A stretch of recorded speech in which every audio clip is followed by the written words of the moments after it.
시청자 여러분, 여유로운 노후에 다시 오신 것을 환영합니다. 여러분, 만약 5년간의 결혼 생활, 내 모든 청춘과 마음을 바쳐 헌신했던 가정이 송두리째 무너지는 순간을 마주한다면 어떻게 하시겠습니까? 남편의 외도를 발견한 것만으로도 심장이 찢어지는데 그보다 더한 고통이 있다면 믿으시겠습니까? 눈물로 남편의 외도 사실을 털어놓았을 때 세상에서 가장 존경했던 시어머니가 제 얼굴을 똑바로 쳐다보며 이렇게 말한다면요. 제 남편 하나 간수 못하는 멍청한 년. 단 한마디. 그 한마디는 순식간에 아내를 죄인으로 피해자를 가해자로 만들었고 제가 바친 모든 희생을 한낱 어리석은 짓으로 전락시켰습니다. 억울함이 극에 달한 그 순간 저는 무너져 내릴 것만 같았습니다. 하지만 아니었습니다. 바로 그 말이 길고 긴 꿈에서 저를 깨어나게 한 한 바가지의 찬물이었습니다. 그리고 그것은 새로운 전쟁의 시작이었습니다. 제 명예와 공정함을 되찾고 그보다 수만 배는 더 끔찍한 비밀, 바로 이 집안 깊숙이 숨겨져 있던 추악한 진실을 세상에 폭로하기 위한 전쟁의 서막이었죠.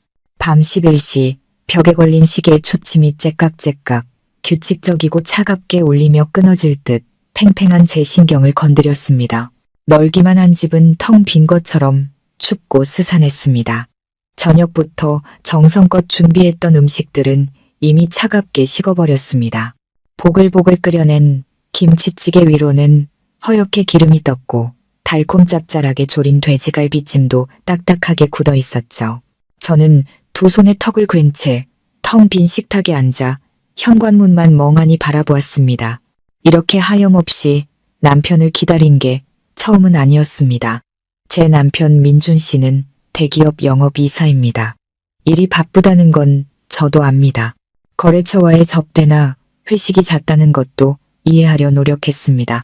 지난 5년간 저는 늘 이해심 많은 아내, 남편이 걱정 없이 일에만 전념할 수 있도록 든든한 버팀목이 되어주었습니다. 혼자 밥을 먹는 날이 많아져도 남편을 기다리다 뜬 눈으로 밤을 새워도 괜찮았습니다. 아내로서 당연한 희생이라고 생각했으니까요. 하지만 반년 전부터 모든 것이 달라졌습니다. 남편의 귀가는 점점 더 늦어졌고 그가 대는 핑계들도 어색해지기 시작했습니다. 중요한 접대가 있었어. 갑자기 회의가 잡혔네. 차가 고장나서. 매번 집에 돌아온 그의 몸에서는 진한 술 냄새와 함께 낯선 여자 향수 냄새가 뒤섞여 풍겼습니다. 한 번도 맡아본 적 없는 머리가 아플 정도로 달콤하고 독한 향이었죠. 여자의 직감은 무언가 잘못되었다고 경고했지만 저는 애써 외면했습니다. 최악의 상황은 생각하고 싶지 않았습니다. 두려웠습니다.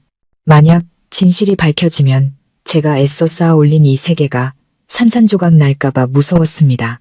저는 그저 말없이 남편을 위해 음식을 데우고 따뜻한 목욕물을 받아주고 그가 어지럽힌 것들을 조용히 치울 뿐이었습니다. 제가 더 잘하고 더 너그러워지면 언젠가 남편이 알아주고 돌아올 거라 믿었습니다. 드디어 익숙한 자동차 소리가 들려왔습니다. 심장이 쿵 내려앉았습니다. 저는 서둘러 현관으로 달려가 억지로 환한 미소를 지어 보였습니다. 이제 와요. 많이 힘들었죠. 민준 씨가 비틀거리며 차에서 내렸습니다. 비싼 명품 양복은 구겨져 있었고 넥타이는 헐겁게 풀려 있었죠. 그는 저를 쳐다보지도 않고 신경질적으로 쏘아붙였습니다. 피곤해. 뻔한 소리 좀 하지 마. 그리고는 저를 스치듯 지나쳐 집 안으로 성큼성큼 들어갔습니다. 그의 몸에서 풍기는 여자 향수 냄새가 그 어느 때보다 진하게 코를 찔렀습니다. 헛구역질이 날 것 같았습니다. 저는 조용히 그의 뒤를 따르며 나지막이 말했습니다. 저녁 다시 데워놨어요. 뭐라도 좀 먹고 자요. 안 먹어. 밖에서 먹었어. 그는 소파 위에 서류 가방을 거칠게 던지고는 곧장 침실로 향했습니다. 나 좀 내버려둬. 조용히 쉬고 싶으니까. 제 앞에서 침실 문이 쾅 하고 닫혔습니다. 차갑고 무자비하게 저는 복도에 못 박힌 듯 서 있었습니다. 입가에 억지로 머금었던 미소는 이미 오래전에 굳어버렸고 눈에는 눈물이 차오르기 시작했습니다. 거실로 돌아와 식탁 위에 차가운 그릇들을 치우려는데 남편이 소파에 벗어던진 양복 재킷을 집어드는 순간 제 심장을 멎게 하는 무언가가 눈에 들어왔습니다. 그의 새하얀 셔츠, 깃에 선명한 붉은색 립스틱 자국이 찍혀 있었습니다. 급하게 묻은 듯 했지만 너무나도 선명한 흔적이었습니다. 온몸이 얼어붙었습니다. 그동안 애써 억눌러왔던 모든 의심과 두려움이 이제는 부정할 수 없는 증거가 되어 눈앞에 나타났습니다. 배신의 증거. 저는 셔츠를 든 채 부들부들 떨었습니다. 더 이상 침착할 수가 없었습니다. 저는 그 셔츠를 들고 침실로 달려가 문을 벌컥 열었습니다. 옷을 갈아입던 민준 씨는 험악한 얼굴로 뛰어들어온 저를 보고는 잠시 놀란 듯 했습니다. 뭐 하는 짓이야. 노크도 안 해. 저는 아무 말 없이 그의 얼굴 앞에 셔츠를 내밀었습니다. 이게 뭐예요? 분노와 고통의 목소리가 떨려 나왔습니다. 민준 씨는 립스틱 자국을 흘깃 보더니 잠시 당황한 기색을 비췄지만 이내 태연한 표정을 되찾았습니다. 그는 시선을 피하며 말했습니다. 아, 접대하다가 누가 실수로 묻혔나 보지. 뭘 그런 걸 가지고 소란이야. 실수라고요? 저는 비웃었습니다. 너무나도 씁쓸한 웃음이었습니다. 이렇게 선명한 자국이 실수라고요? 거짓말 그만해요. 민준 씨, 솔직하게 말해줘요. 밖에 다른 여자 있죠. 더 이상 부인할 수 없다는 것을 깨달았는지 민준 씨는 버럭 소리를 질렀습니다. 그만해. 피곤하니까 잠이나 자. 쓸데없는 상상 좀 하지 말고. 그는 제 손에서 셔츠를 뺏으려 했지만 저는 더욱 세게 움켜쥐었습니다. 안 돼요. 오늘 확실하게 말해야 해요. 당신 나를, 이 가정을 배신했어요. 저희의 싸움은 점점 커졌고 결국 옆방에서 주무시던 시어머니까지 깨우고 말았습니다. 박 여사님, 제 시어머니였습니다. 방문이 벌컥 열리고 고급 실크, 잠옷 차림의 시어머니가 나타났습니다. 날카로운 인상이 더욱 굳어져 있었죠. 이 밤중에 무슨 소란들이냐. 잠 좀 자자. 시어머니를 보자 저는 마치 구명보트라도 발견한 사람처럼 달려가 울면서 셔츠를 보여드렸습니다. 어머니, 이것 좀 보세요. 민준 씨가 밖에서 다른 여자를 만나요. 어머니. 저는 같은 여자로서 어머니가 제 고통을 이해해주고 아들을 꾸짖어 주실 거라 믿었습니다. 하지만 저는 틀렸습니다. 시어머니는 립스틱 자국을 힐끗 보더니 일말의 동정심도 없는 차가운 눈으로 저를 쳐다봤습니다. 시어머니는 아들에게는 한마디도 하지 않고 제 얼굴을 향해 손가락질하며 톡 쏘는 목소리로 말했습니다. 고작 이런 일로 이 난리를 피워. 남자가 밖에서 사회생활하다 보면 그럴 수도 있는 거지. 아니면 네가 제대로 만족을 못 시켜주니까 밖에서 다른 걸 찾는 거 아니야? 저는 그 말에 충격을 받아 얼어붙었습니다. 어머니, 뭐라고요? 아드님이 바람을 피웠다니까요. 바람 피운 게 뭐 어쨌다는 거냐? 시어머니는 제 말을 자르며 더욱 거세게 몰아붙였습니다. 남 탓하기 전에 내 자신부터 돌아봐. 아내라는 게 남편 간수도 못해서 다른 년한테 뺏기게 만들어. 그게 누구 잘못인데? 다 네가 무능하고 못나서 그런 거야. 제 남편 하나 간수 못하는 멍청한 년 같으니라고. 세상에 멍청한 년. 그 두 단어는 비수가 되어 제 심장에 그대로 꽂혔습니다. 제게 남은 마지막 자존심까지 갈기갈기 찢어 놓았습니다. 저는 희생하고 인내했지만 돌아온 것은 남편의 배신과 시어머니의 모욕뿐이었습니다. 그들 눈에 저는 죄인이었고 멍청한 여자일 뿐이었습니다. 고통과 분노가 극에 달했습니다. 저는 시어머니를 그리고 어머니 뒤에 숨어 한마디도 못하는 남편을 번갈아 쳐다보았습니다. 문득 헛웃음이 나왔습니다. 제 자신이 너무나 우스웠고 이 결혼이 한심하게 느껴졌습니다. 이제 이 지긋지긋한 연극의 막을 내릴 시간이었습니다. 그날 밤 저는 한숨도 잘 수 없었습니다. 멍청한 년이라는 시어머니의 말이 송곳처럼 제 머릿속을 파고들며 아프고 굴욕적인 상처를 남겼습니다. 저는 한때 제 목숨보다 더 사랑했던 남자 민준 씨 옆에 누워 있었지만 그는 끔찍할 정도로 낯설게 느껴졌습니다. 그는 술과 다른 여자의 향수 냄새를 풍기며 새근새근 잠들어 있었습니다.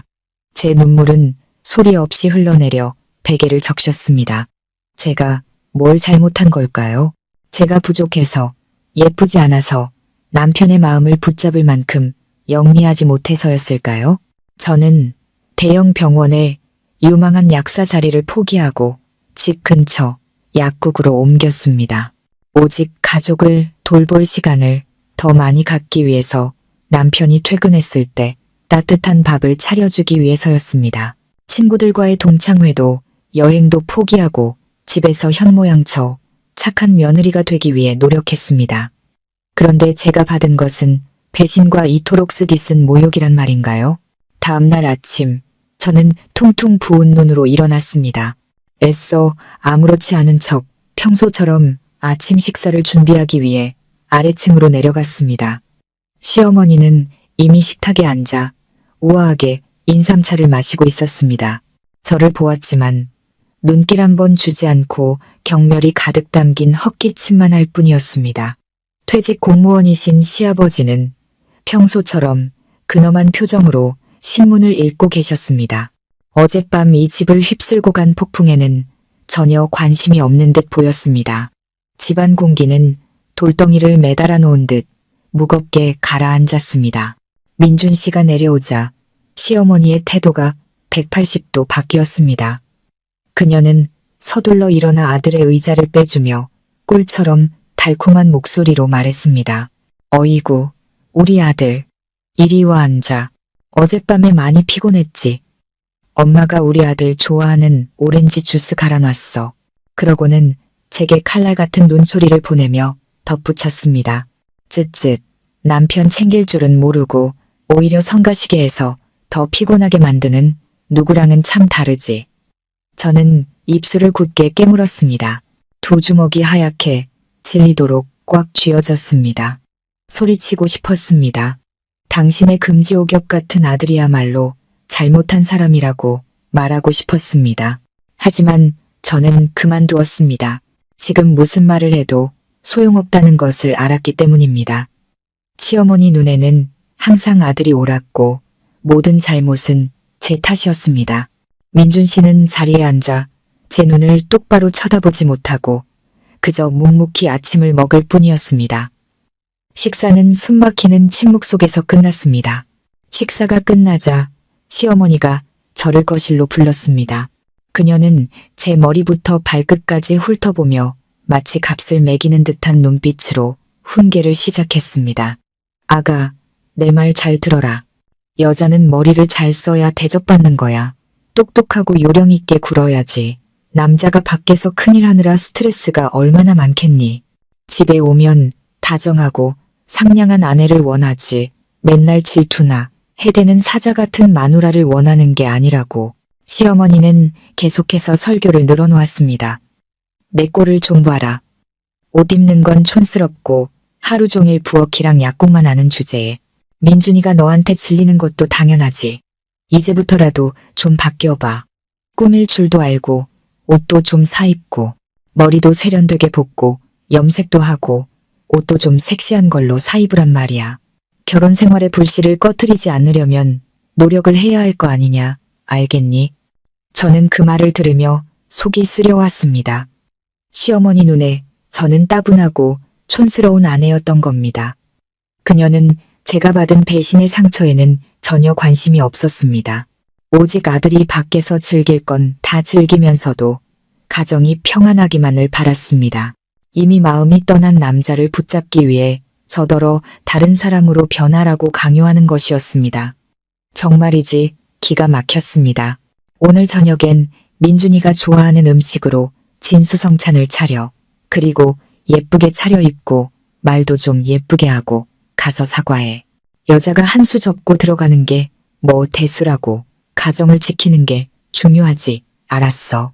저는 대답하지 않고 조용히 고개를 끄덕였습니다. 동의해서가 아니라 더 이상 다툴 기력조차 없어서였습니다. 그날 하루 종일 저는 몽롱한 상태로 지냈습니다. 시장에 가서 민준 씨가 가장 좋아하는 음식 재료들을 샀습니다. 미용실에 들러 새로운 머리 모양을 했습니다. 심지어 전에는 감히 입을 생각도 못했던 슬립까지 샀습니다. 저는 마치 기계처럼 이 모든 일을 해냈습니다. 민준 씨를 붙잡고 싶어서가 아니었습니다. 어쩌면 제 변화가 정말로 무언가를 바꿀 수 있을지, 아니면 그저 한심한 광대 노름에 불과할지 시험해보고 싶었을 뿐입니다. 그날 저녁 민준 씨는 평소보다 일찍 퇴근했습니다. 새로운 모습에 저와 화려하게 차려진 저녁 식탁을 보고 조금 놀란 듯 했습니다. 하지만 그 놀라움은 잠시뿐이었습니다. 그는 의례적으로 자리에 앉아 몇 숟갈 뜨더니 이내 일어섰습니다. 다 먹었어. 서재에서 할 일이 좀 남아서. 저는 그의 뒷모습을 바라보며 싸늘하게 식어가는 마음을 느꼈습니다. 새로운 옷, 새로운 머리, 맛있는 음식, 모든 것이 무의미했습니다. 남자의 마음이 떠나면 당신이 천사가 된다 한들 그의 눈에는 더 이상 매력적으로 보이지 않는 법입니다. 그날 밤 저는 다시 침실에 홀로 남았습니다. 민준 씨는 밤늦게까지 일해야 한다며 서재에서 자겠다고 했습니다. 핑계라는 걸 알았습니다. 그는 저를 마주하고 싶지 않았던 겁니다. 저는 거울 앞에 앉아 그 안의 여자를 바라보았습니다. 곱슬거리는 머리, 얇은 레이스 슬립, 너무나 낯설고 우스꽝스러웠습니다. 이건 내가 아니었습니다. 나는 누구를 위해, 무엇을 위해 이렇게 변하려 했던 걸까요? 눈물이 다시 뺨을 타고 흘러내렸습니다. 제가 틀렸습니다. 가치 없는 사람을 위해 나 자신을 바꾸려 했던 것이 잘못이었습니다. 인내와 희생으로 배신당한 마음을 되돌릴 수 있다고 생각했던 것이 잘못이었습니다. 저는 너무 순진했습니다. 그때 옆 서재에서 민준 씨의 휴대폰 벨소리가 울렸습니다. 저는 그가 황급히 전화를 받고 아주 오랜만에 들어보는 다정하고 달콤한 목소리로 속삭이는 것을 들었습니다. 심장을 누군가 칼로 도려내는 듯 숨을 쉴 수 없을 만큼 아팠습니다. 이제는 무언가 다른 일을 해야 할 때가 온 것 같았습니다. 더 이상 이 고통과 무력감 속에서 주저앉아 있을 수만은 없었습니다. 하지만 제게 닥쳐올 잔인한 진실을 마주할 용기가 있는지, 이 진흙탕에서 벗어날 힘이 제게 남아있는지 정말 알 수 없었습니다. 사람의 인내심에는 한계가 있고 제 인내심은 이미 한계에 다다랐습니다. 수많은 밤을 뜬 눈으로 새우고 고통 속에서 며칠을 보낸 후 저는 더 이상 이렇게 살 수 없다는 것을 깨달았습니다. 남편의 애정을 구걸하고 시어머니의 모욕을 견디는 그림자 같은 존재로 살아갈 수는 없었습니다. 출구가 필요했습니다. 절망과 막막함 속에서 저는 한 사람에게 전화를 걸었습니다. 이 세상에서 유일하게 믿고 모든 것을 털어놓을 수 있는 사람, 바로 제 어머니였습니다. 수화기 너머로 들려오는 어머니의 따뜻하고 걱정스러운 목소리. 서연아, 무슨 일이니? 그 목소리를 듣는 순간 제가 애써 쌓아 올렸던 모든 강인함과 방어막이 무너져 내렸습니다. 저는 서러움에 북받쳐 어린아이처럼 목 놓아 울었습니다. 저는 어머니께 모든 것을 털어놓았습니다. 하나도 숨기지 않았습니다. 변해버린 민준 씨, 셔츠에 립스틱 자국, 뻔뻔한 상간녀, 그리고 시어머니의 악독한 말까지 전부 다요. 어머니는 전화기 저편에서 아무 말 없이 들어주셨습니다. 제 말을 끊지도 섣부른 판단을 내리지도 않으셨습니다. 어머니는 제가 실컷 울도록 그동안 억눌러왔던 모든 분노와 서름을 토해내도록 내버려 두셨습니다. 제가 눈물이 마르고 목이 쉴 때쯤 어머니는 차분하지만 단호한 목소리로 말씀하셨습니다. 그 목소리는 저를 절망의 늪에서 건져냈고 제가 상상조차 하지 못했던 길을 제시해 주었습니다. 서연아, 이제 그만 울어라. 운다고 해결되는 건 아무것도 없어. 여자의 눈물은 못된 놈들을 우쭐하게 만들고 자신을 더 우습게 보이게 할 뿐이야. 엄마 말 잘 들어. 저는 황급히 울음을 그치고 어머니의 말씀에 귀를 기울였습니다. 지금 네가 뭘 원하는지 확실히 해야 해. 이미 썩어버린 그 가정을 붙잡고 계속 속고 무시당하며 살고 싶니? 아니면 공정함과 명예를 되찾고 너에게 상처 준 것들에게 죗값을 치르게 하고 싶니? 어머니의 질문은 혼란스러운 제 머리를 망치로 내려치듯 강타했습니다. 그래, 내가 원하는 게 뭐지? 배신한 남편, 나를 존중하지 않는 가정을 정말로 붙잡고 싶은 걸까? 답은 제 머릿속에서 명확해졌습니다. 아니요, 엄마, 저 이혼하고 싶어요. 저는 힘겹게 내뱉었습니다. 더 이상 이렇게는 못 살겠어요. 좋아. 어머니는 결단력 있는 목소리로 말씀하셨습니다. 그렇게 결정했다면 이제부터 절대 약한 모습 보여서는 안 돼. 고통을 힘으로 바꿔야 한다. 너 자신만을 위해서가 아니라 여자가 짓밟려도 되는 잡초가 아니라는 걸 그들에게 똑똑히 보여주기 위해서 싸워야 해. 어머니의 말씀은 마치 전류처럼 제게 보이지 않는 힘을 불어넣어 주었습니다. 절망과 두려움은 서서히 사라지고 그 자리에는 차가운 결심이 들어섰습니다. 그럼 저 이제 어떻게 해야 해요, 엄마? 제가 물었습니다. 엄마가 시키는 대로 해. 어머니는 제가 평생 생각지도 못했을 치밀한 계획, 하나의 전략을 세워주기 시작하셨습니다. 눈물은 남자를 후회하게 만들지 못해. 우습게 볼 뿐이지. 가정을 지키고 싶니? 아니면 명예를 지키고 싶니? 명예를 지키고 싶다면 그놈과 그 집안의 진짜 모습을 찾아내야 해. 가장 먼저, 그리고 가장 중요한 건 지금부터 네가 완전히 무너진 것처럼 보여야 한다는 거야. 고통스러워하고 패배를 인정한 것처럼 겉으로는 약한 척하지만 속으로는 강철처럼 단단해져야 해. 왜 그렇게 해야 하는데요? 제가 놀라서 물었습니다. 그들의 경계심을 풀기 위해서지. 어머니가 설명해 주셨습니다. 사냥감이 가장 약해 보일 때 사냥꾼은 가장 방심하는 법이란다. 내 유약함으로 그들을 잠재우고 다음 단계를 실행할 시간을 버는 거야. 다음 단계가 뭔데요? 저는 초조하게 물었습니다. 은밀하게 증거를 모아 어머니의 목소리가 단호해졌습니다.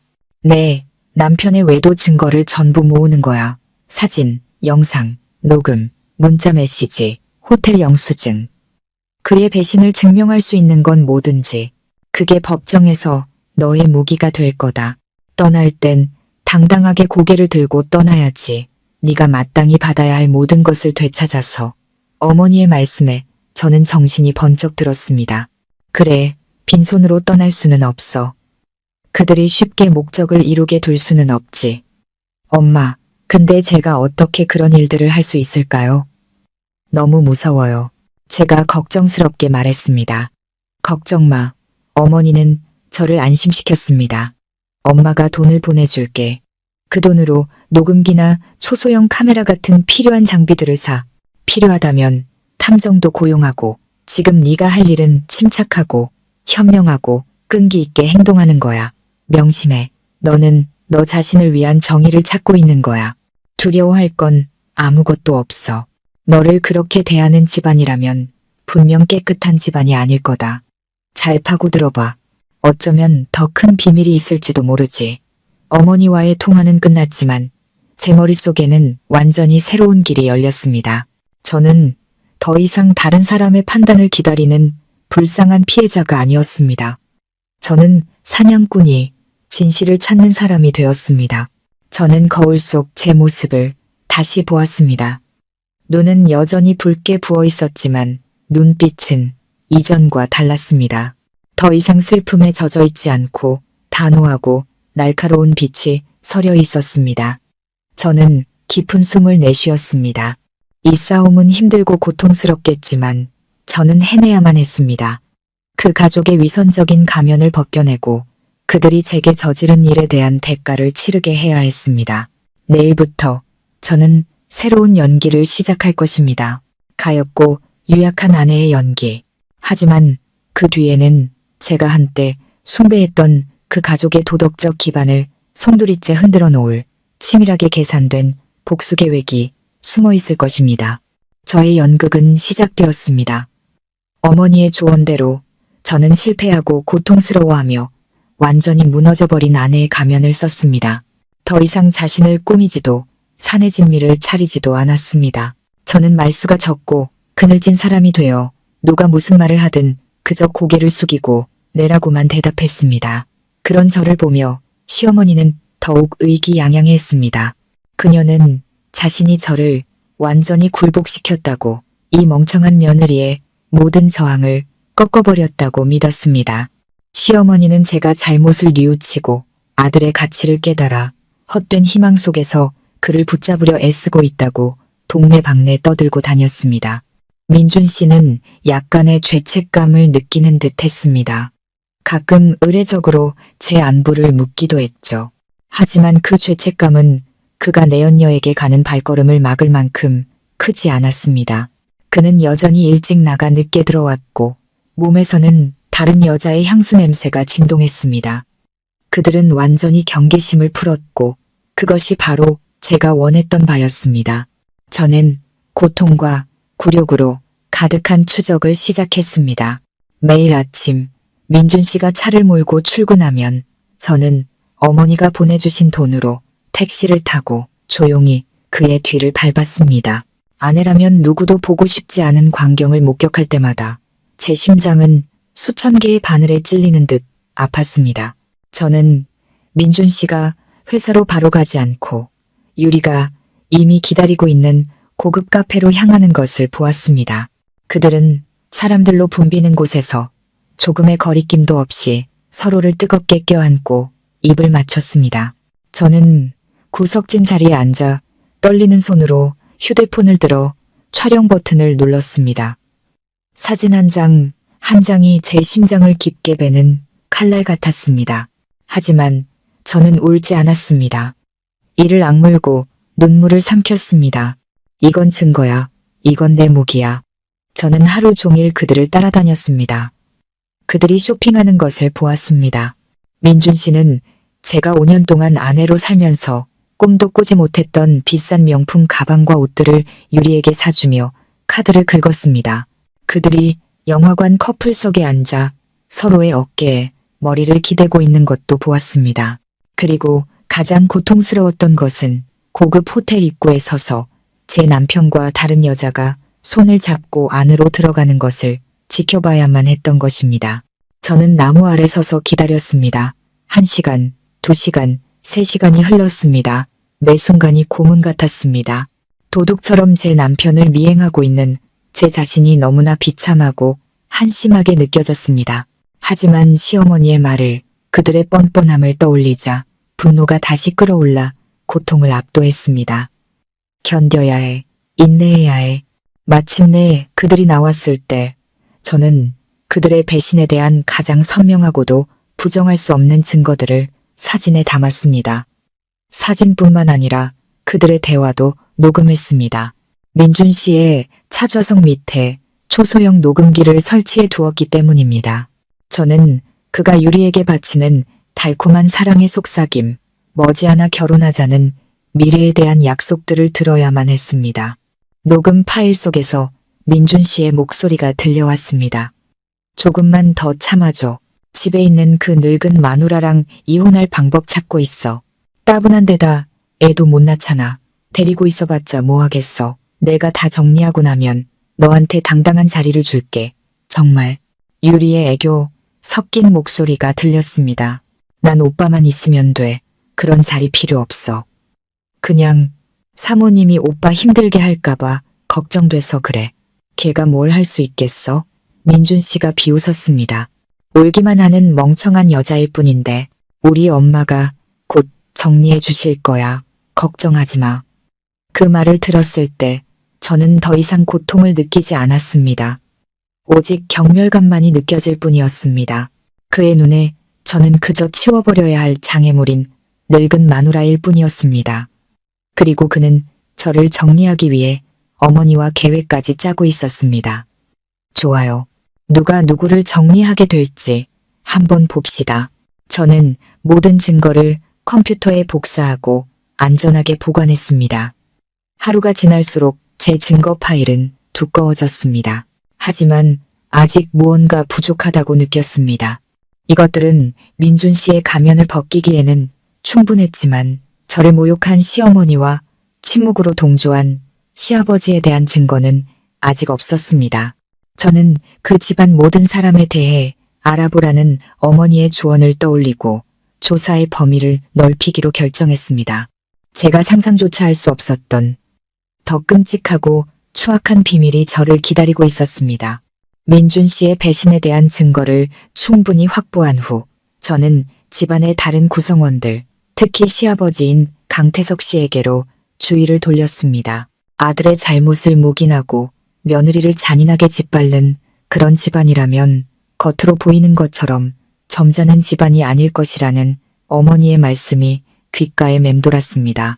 그리고 정말로 조금만 주의 깊게 관찰하자 시아버지의 행동에서 이상한 점들을 발견할 수 있었습니다. 퇴직 공무원이신 시아버지는 원래 매우 규칙적이고 절제된 생활을 하셨습니다. 매일 아침 5시에 일어나 산책을 하고 집에 돌아와 신문을 읽고 베란다에 화초를 가꾸셨죠. 오후에는 보통 동네 친구분들과 장기를 두러 가셨습니다. 그의 삶은 단조로울 정도로 규칙적이었습니다. 하지만 한 달 전부터 그 규칙이 깨지기 시작했습니다. 그는 오후에 갑자기 산책을 나가는 일이 잦아졌습니다. 평소처럼 운동복 차림이 아니라 잘 다려진 셔츠에 정장 바지를 단정하게 차려입으셨죠. 더 이상 동네를 산책하지 않고 골목 입구에서 택시를 잡아 타고 어디론가 가셨습니다.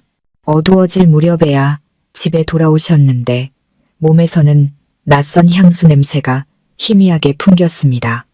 시어머니는 이런 변화를 전혀 눈치채지 못하는 듯했습니다.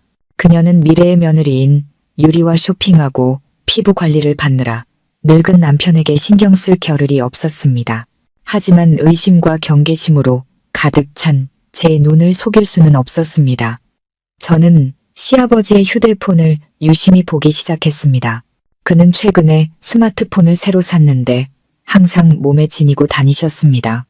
연세가 있으신 분답지 않게 화면 잠금 비밀번호까지 설정해 두었죠. 가끔 거실에 혼자 앉아 누군가에게 열심히 문자를 보내다가 혼자 미소 짓는 모습을 보았습니다. 비밀스럽고 행복해 보이는 미소였습니다.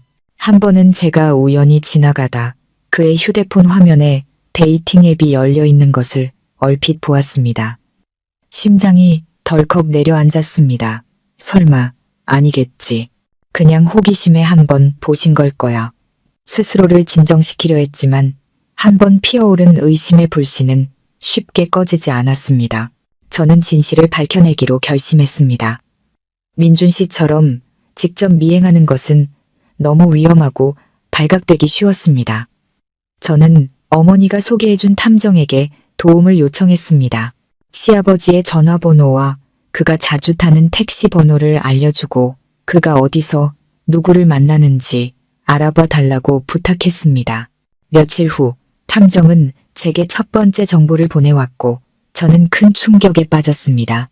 시아버지는 옛 친구들을 만나거나 노인정에 가는 것이 아니었습니다. 그는 고급스러운 카페나 조용한 레스토랑을 자주 찾았고 그가 만나는 상대는 나이든 친구가 아니라 그의 딸이나 손녀뻘밖에 안 되는 아주 젊은 여자들이었습니다. 탐정은 몰래 찍은 사진 몇 장도 보내주었습니다. 사진 속에서 시아버지는 젊은 여자와 마주 앉아 있었습니다. 그는 아주 열정적으로 이야기하며 다정한 눈빛을 보내고 있었고 심지어 여자를 위해 의자를 빼주거나 음식을 집어주기도 했습니다. 그 사진들을 보며 저는 속에서 역겨움이 치밀어 오르는 것을 느꼈습니다. 항상 도덕을 설파하고 자식들에게 예의범절을 가르치던 시아버지가 이제 와서 이런 비도덕적인 짓을 하고 있다니. 그는 자신의 퇴직금과 노후자금을 젊은 여자들에게 바치며 거짓된 관심과 찰나의 즐거움을 사고 있었던 겁니다. 하지만 이 여자들 뒤에 배우가 있는 걸까? 아니면 그저 시아버지가 스스로 이런 관계를 찾아 나선 걸까? 아직 답을 찾지 못했습니다. 저는 탐정에게 더 깊이 조사해 달라고 요청했습니다. 저는 그 여자들의 신원과 진짜 목적을 알고 싶었습니다.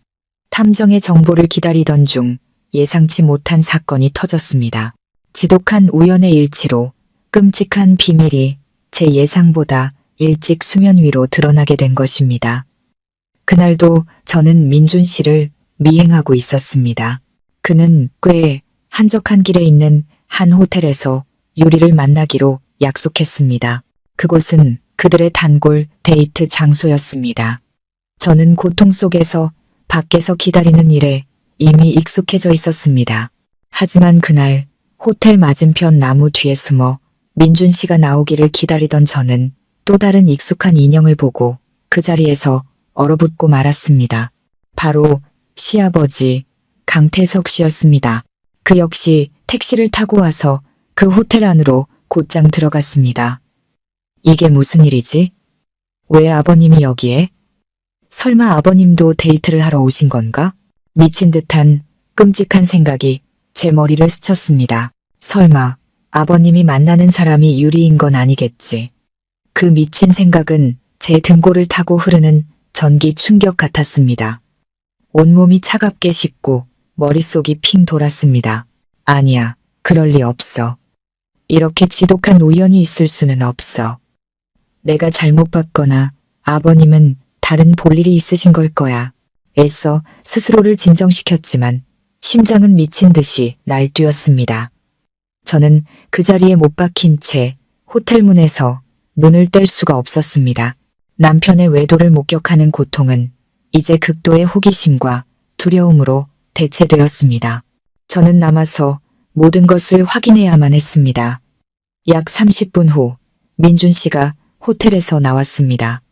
그는 아마 저녁 식사 시간 전에 집에 도착해 일에 지친 남편 연기를 계속하기 위해 서둘러 차를 몰고 떠났을 겁니다. 저는 숨을 죽이고 기다렸습니다.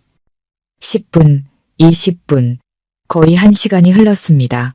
제가 너무 과민 반응한 것일지도 모른다고 생각하기 시작했습니다. 아마 아버님은 우연히 이곳에 볼 일이 있으셨던 거겠지.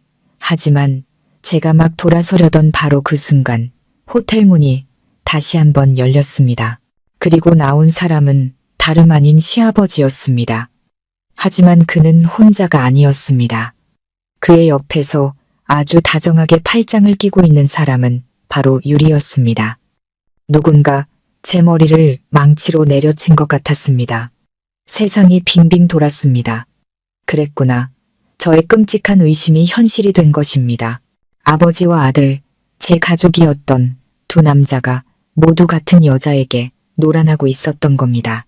그들은 호텔 문 앞에서 잠시 더 이야기를 나누었습니다. 전혀 몰래 만나는 사람처럼 보이지 않았습니다. 유리는 시아버지의 어깨에 머리를 기대며 무언가 애교를 부렸고 시아버지는 만족스러운 미소를 지으며 그녀의 머리를 사랑스럽게 쓰다듬었습니다.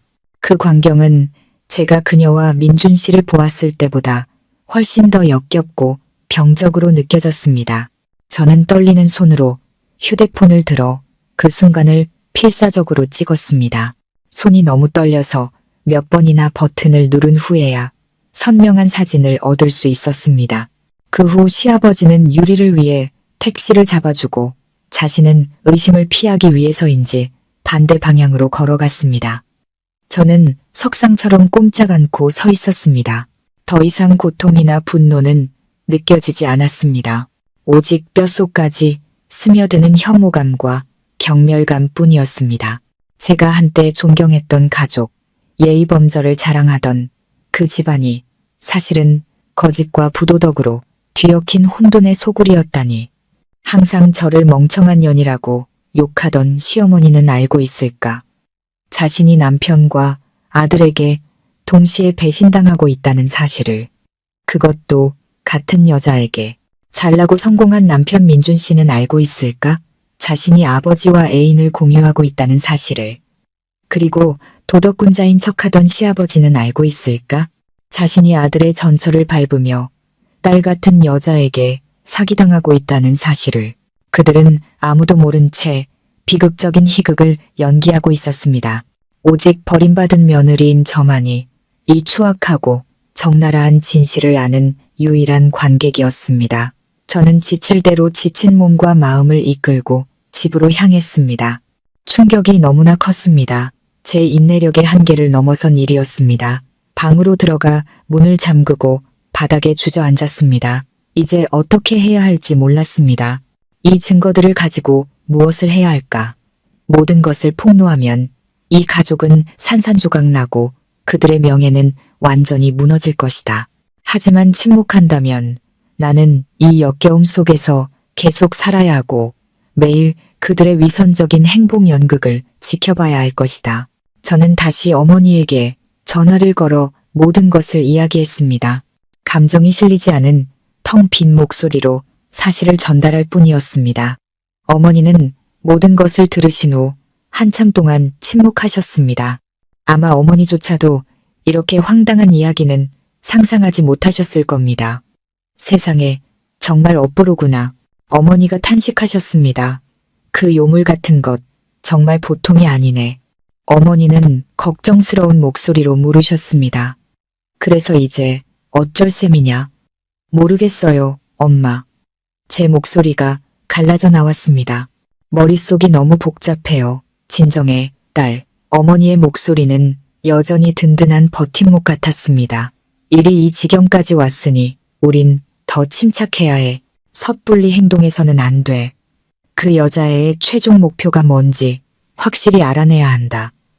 단순히 돈만 원하는 건지 아니면 다른 음모가 있는 건지 그 애의 약점을 정확히 파악해야만 그 애와 그 집안 전체를 가장 완벽하게 무너뜨릴 수 있어.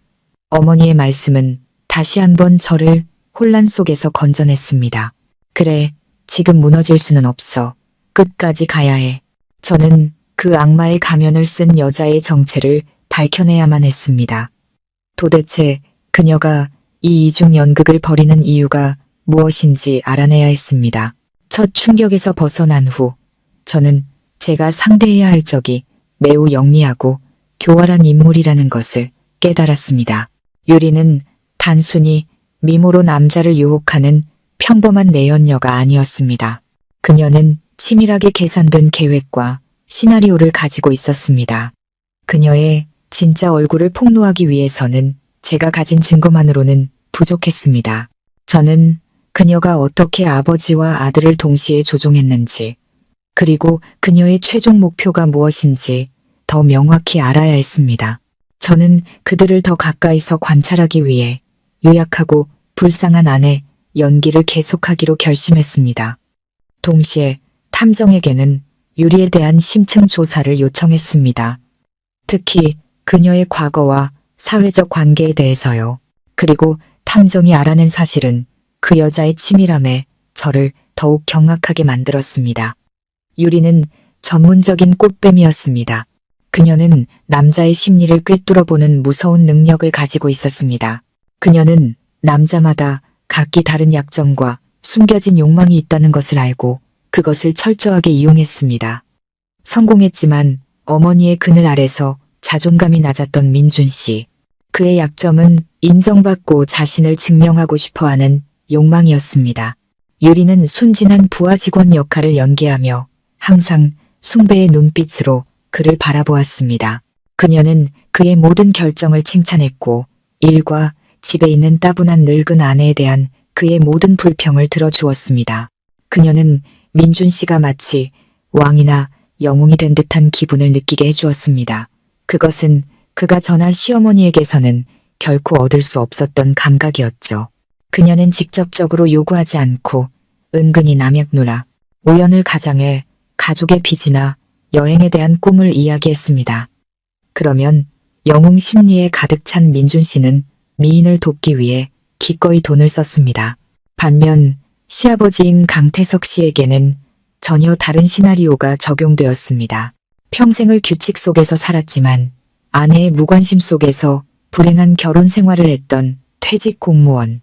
그의 약점은 노년의 외로움과 아직 자신이 가치 있고 매력적이라는 것을 느끼고 싶은 욕망이었습니다.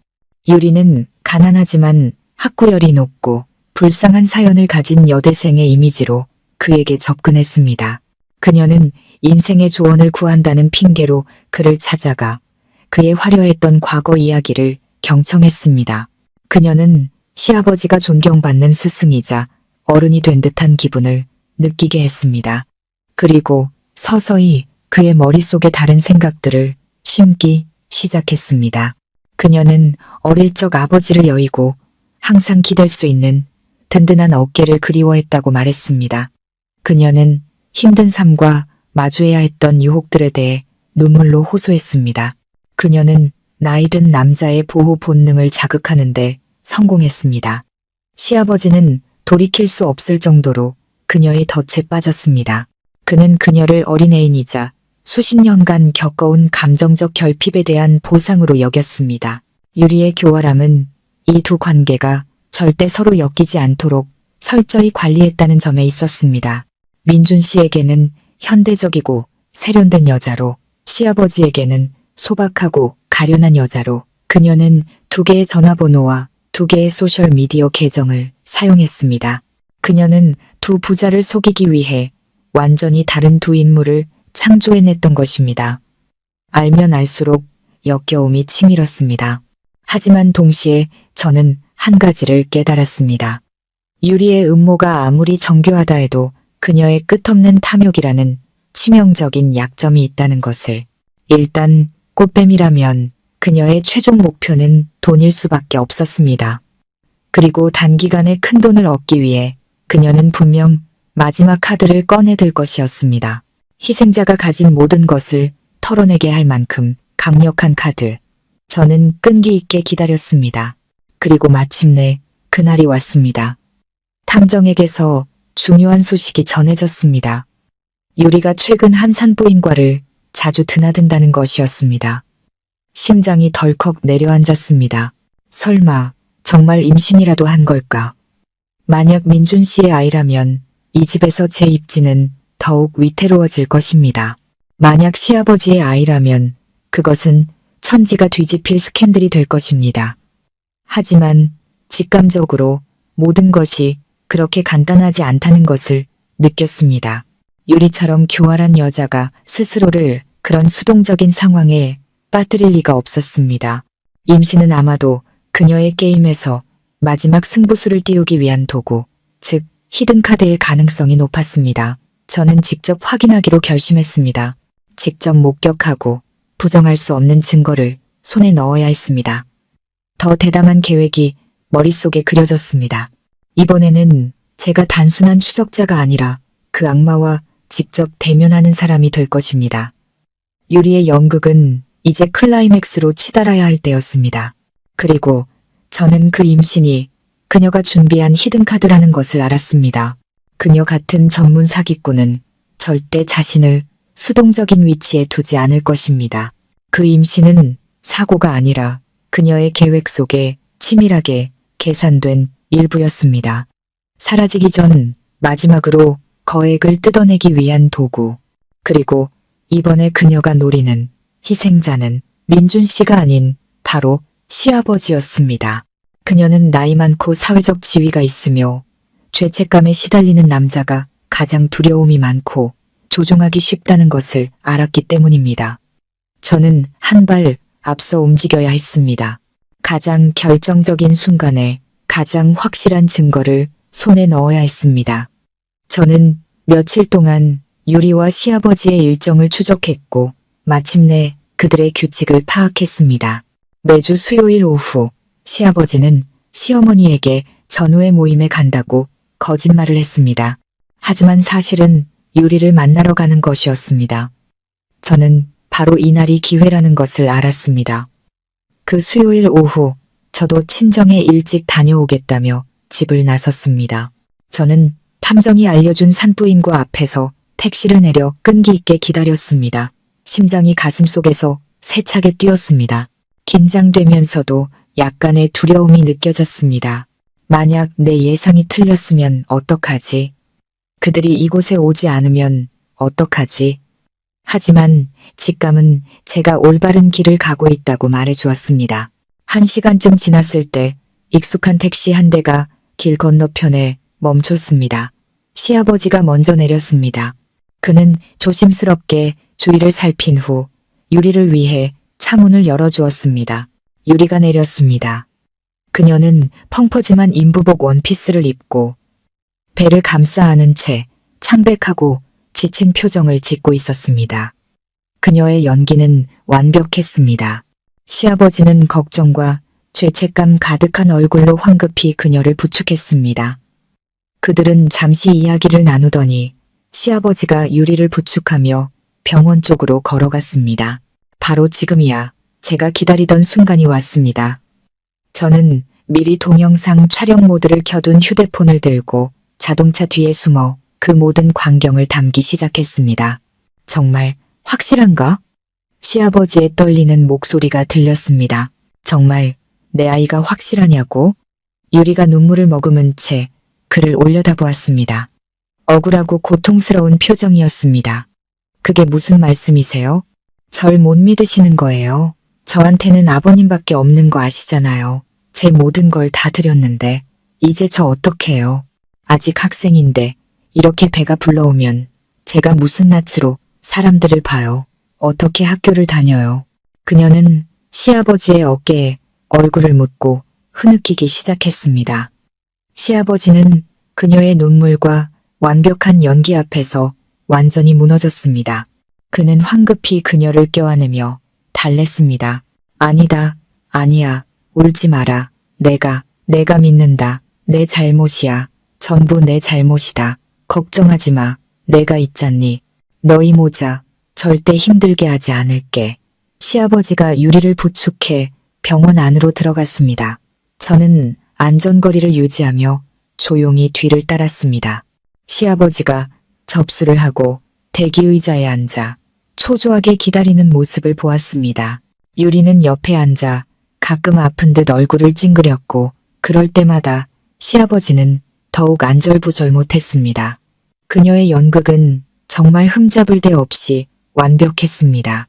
약 30분 후 유리의 이름이 불렸습니다. 시아버지도 함께 들어가려 했지만 간호사가 막아섰습니다. 보호자분은 밖에서 기다려주세요. 환자분만 들어오실 수 있습니다. 시아버지는 어쩔 수 없이 복도를 서성이며 초조하게 기다릴 수밖에 없었습니다. 저는 바로 지금이 결정적인 순간임을 알았습니다. 유리는 혼자 진료실에 들어갔습니다. 그녀가 안에서 의사에게 무슨 말을 하고 무슨 짓을 할지는 아무도 모릅니다. 하지만 그녀의 교활함이라면 원하는 것을 얻어낼 방법을 분명 찾을 것이라 믿었습니다. 가짜 초음파 사진이든 의사로부터 애매한 진단서든 말이죠. 몇 분 후 유리가 진료실에서 나왔습니다. 손에는 종이 한 장을 들고 있었고 여전히 슬픈 표정이었습니다. 그녀는 그 종이를 시아버지에게 건넸습니다. 저는 그 위에 무엇이 적혀 있는지 알 수 없었지만 그것이 진실이 아니라는 것은 확신했습니다. 의사가 뭐라더냐? 시아버지가 급하게 물었습니다. 유리는 다시 울기 시작했습니다. 의사 선생님이 임신 8주래요. 아기 심장 소리도 들린대요. 지금 아이를 지우면 너무 불쌍한 일이래요. 아버님. 시아버지는 그 자리에서 얼어붙었습니다. 그의 얼굴은 새하얗게 질렸다가 이내 극도의 공포로 변했습니다. 그는 유리의 거짓말을 완전히 믿어버렸습니다. 자신이 곧 아이를 갖게 될 것이라고, 그것도 딸버린 여자와의 사이에서 혼외자를 갖게 될 것이라고 믿게 된 것입니다. 비극은 절정에 달했습니다. 저는 이 비극적인 희극을 모두 영상에 담았습니다. 저는 마지막 증거를, 가장 강력하고 잔인한 증거를 손에 넣었습니다. 사진 한 장, 동영상 하나, 그리고 결코 존재하지 않았던 아이에 대한 진실, 이 모든 것은 가족 재판을 위한 준비였습니다. 제가 최후의 심판자가 될 그 재판을 위한 진찰 연극이 끝난 후 유리는 사냥감을 완전히 소나기에 넣었습니다. 공포와 죄책감에 휩싸인 시아버지는 더 이상 어떤 것도 이성적으로 판단할 수 없었습니다.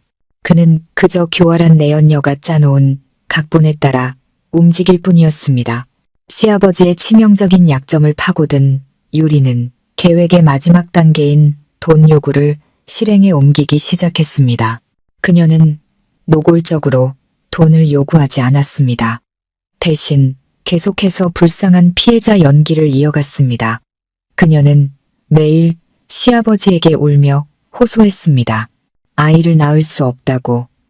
아이를 낳으면 자신의 미래와 학업이 모두 끝장날 것이라고. 시골에 계신 부모님이 이 사실을 알면 자신을 없는 자식 취급할 것이라고 말했습니다. 그녀는 아무도 자신을 모르는 아주 먼 곳으로 떠나 인생을 다시 시작해야겠다고 말했습니다. 하지만 그 아이는 내 아이이기도 한데. 시아버지가 곤란한 목소리로 말했습니다. 차라리 아이를 낳아라. 내가 책임지마. 너희 모자 내가 다 먹여 살릴게. 그 말을 들은 유리는 더 서럽게 울었습니다. 아버님, 그렇게 말씀하시면 제가 너무 비참해져요. 아이도 불쌍하고요. 아빠도 없이, 제대로 된 이름도 없이 태어나서 나중에 어떻게 세상에 고개를 들고 살겠어요.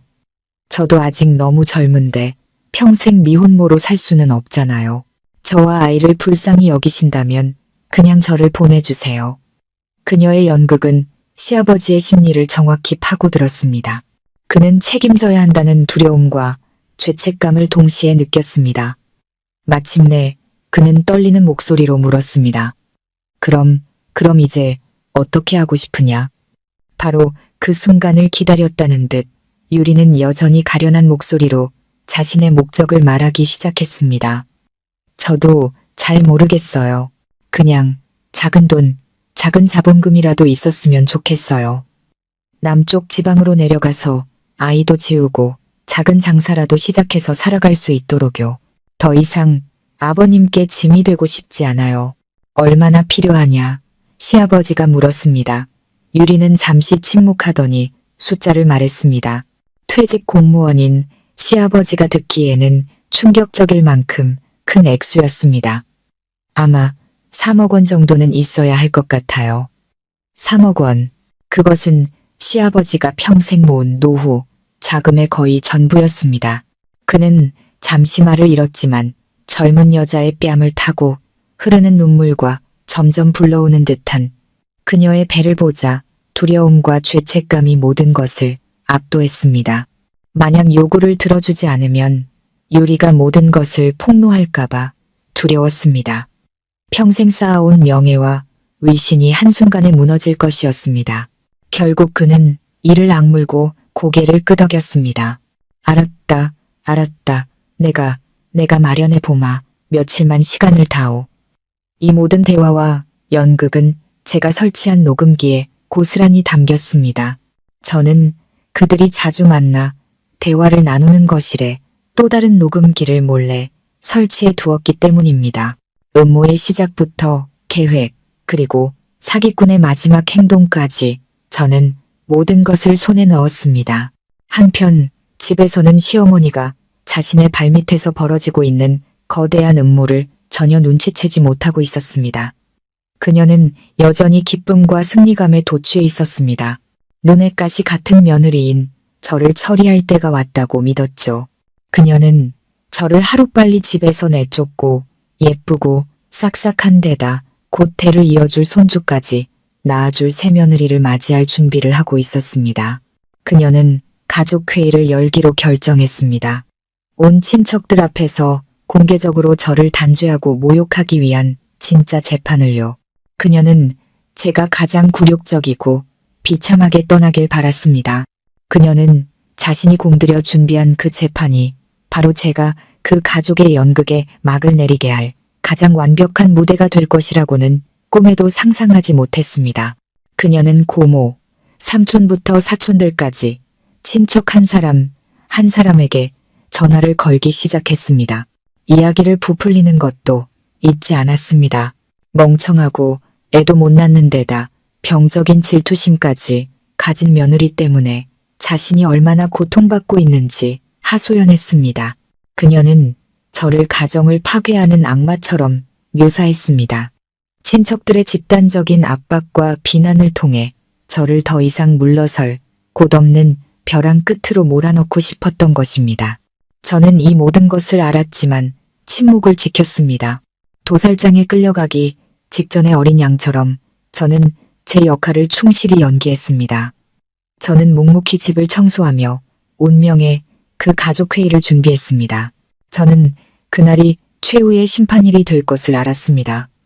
하지만 심판받는 사람은 제가 아닐 것이었습니다. 운명의 일요일이 마침내 다가왔습니다. 아침부터 집안 공기는 숨막힐 듯 긴장감으로 가득했습니다. 시어머니는 도우미 아주머니에게 지시하며 분주하게 움직였습니다. 상다리가 휘어질 듯한 음식을 준비했지만 그것은 손님을 대접하기 위함이라기보다는 처형전의 만찬처럼 느껴졌습니다. 그녀의 얼굴은 굳어 있었고 때때로 제게 던지는 눈빛에는 경멸과 승리감이 가득했습니다. 시아버지는 안절부절 못하는 듯 보였습니다. 아마도 내연녀에게 줄 3억 원을 어떻게 마련할지 걱정하고 있었을 겁니다. 그리고 민준 씨는 아침부터 저를 피해 서재에 틀어박혀 있었습니다. 그 역시 무슨 일이 벌어질지 알고 있었을 테고 그의 비겁함은 저를 마주할 용기를 허락하지 않았을 겁니다. 점심 무렵 남편 쪽 친척들이 하나둘씩 도착하기 시작했습니다. 고모, 삼촌, 사촌들까지 정말 재판이라도 열리는 것처럼 모두가 모였습니다. 그들은 거실을 가득 메웠고 저를 보자마자 수군거리며 비우호적인 시선을 던졌습니다. 시어머니가 사전 작업을 훌륭하게 해냈다는 것을 알 수 있었습니다. 그들 눈에 저는 이미 죄인이었습니다. 저는 여전히 슬프고 가련한 표정을 유지하며 조용히 차를 내고 물을 따랐습니다. 심판을 기다리는 두려움에 떠는 며느리 역할을 완벽하게 소화했습니다. 점심 식사가 끝나고 드디어 본 연극이 시작되었습니다. 시어머니는 재판장처럼 상석에 앉아 굳은 얼굴로 엄숙하게 입을 열었습니다. 형님, 아주버님, 그리고 조카들. 오늘 이렇게 가족들을 모이게 한 것은 정말이지 부끄러운 일입니다. 우리 집안이 복이 없어서 이런 재앙 덩어리를 며느리로 들였습니다. 그녀는 제 쪽으로 손가락질했습니다. 이게 우리 집에 며느리로 들어온 지 5년이 넘도록 시댁을 위해 한 일이 하나도 없습니다. 먹는 건 산더미 같은데 하는 일은 없고 심지어 대를 이을 자식 하나 낳지 못했어요. 이 강씨 집안의 대를 끊을 작정인 게지. 몇몇 친척들이 수군거리며 동조하는 듯 고개를 끄덕였습니다. 시어머니는 더욱 기세등등해져서 제 죄를 계속 나열했습니다. 애도 못 낳는 주제에 남편 간수도 못해요. 우리 민준이 얼마나 능력 있고 잘난 아입니까? 밖에 나가면 따르는 여자들이 줄을 섰어요. 어쩌다 한 번 실수한 걸 가지고 집에 와서 온갖 난리를 피워서 집안을 하루도 편할 날 없게 만들었습니다. 이렇게 멍청하고 무례한 여자가 과연 아내로서, 며느리로서 자격이 있을까요? 그녀는 악의적으로 모두에게 물었습니다. 시고모 한 분이 즉시 맞장구를 쳤습니다. 맞아요, 형님. 남편 간수도 못하고 애도 못 낳는 여자는 버려야지. 못하러 데리고 살아요. 우리 민준이가 착해서 그렇지 다른 남자 같았으면 벌써 쫓아냈을 거예요. 또 다른 삼촌이 말했습니다. 형님, 일이 이 지경까지 왔으니 빨리 정리하세요. 데리고 있어봤자 민준이만 고생입니다. 이혼시키고 새 출발하게 해줘야죠. 그들의 말은 비수가 되어 제 심장에 밝혔습니다. 하지만 저는 더 이상 아프지 않았습니다.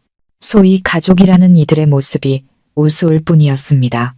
그들은 옳고 그름에는 관심이 없었습니다. 그저 강한 편, 자신들에게 이익이 될 것 같은 사람의 편에 설 뿐이었습니다. 시어머니는 승리감에 찬 눈빛으로 저를 바라봤습니다. 온 친척들의 압박 아래 제가 굴복할 것이라고 믿었을 겁니다. 그녀는 미리 준비해둔 이혼 서류와 재산 분할 합의서를 꺼냈습니다. 합의서에는 제가 빈손으로 어떤 재산도 받지 못하고 떠난다고 명시되어 있었습니다.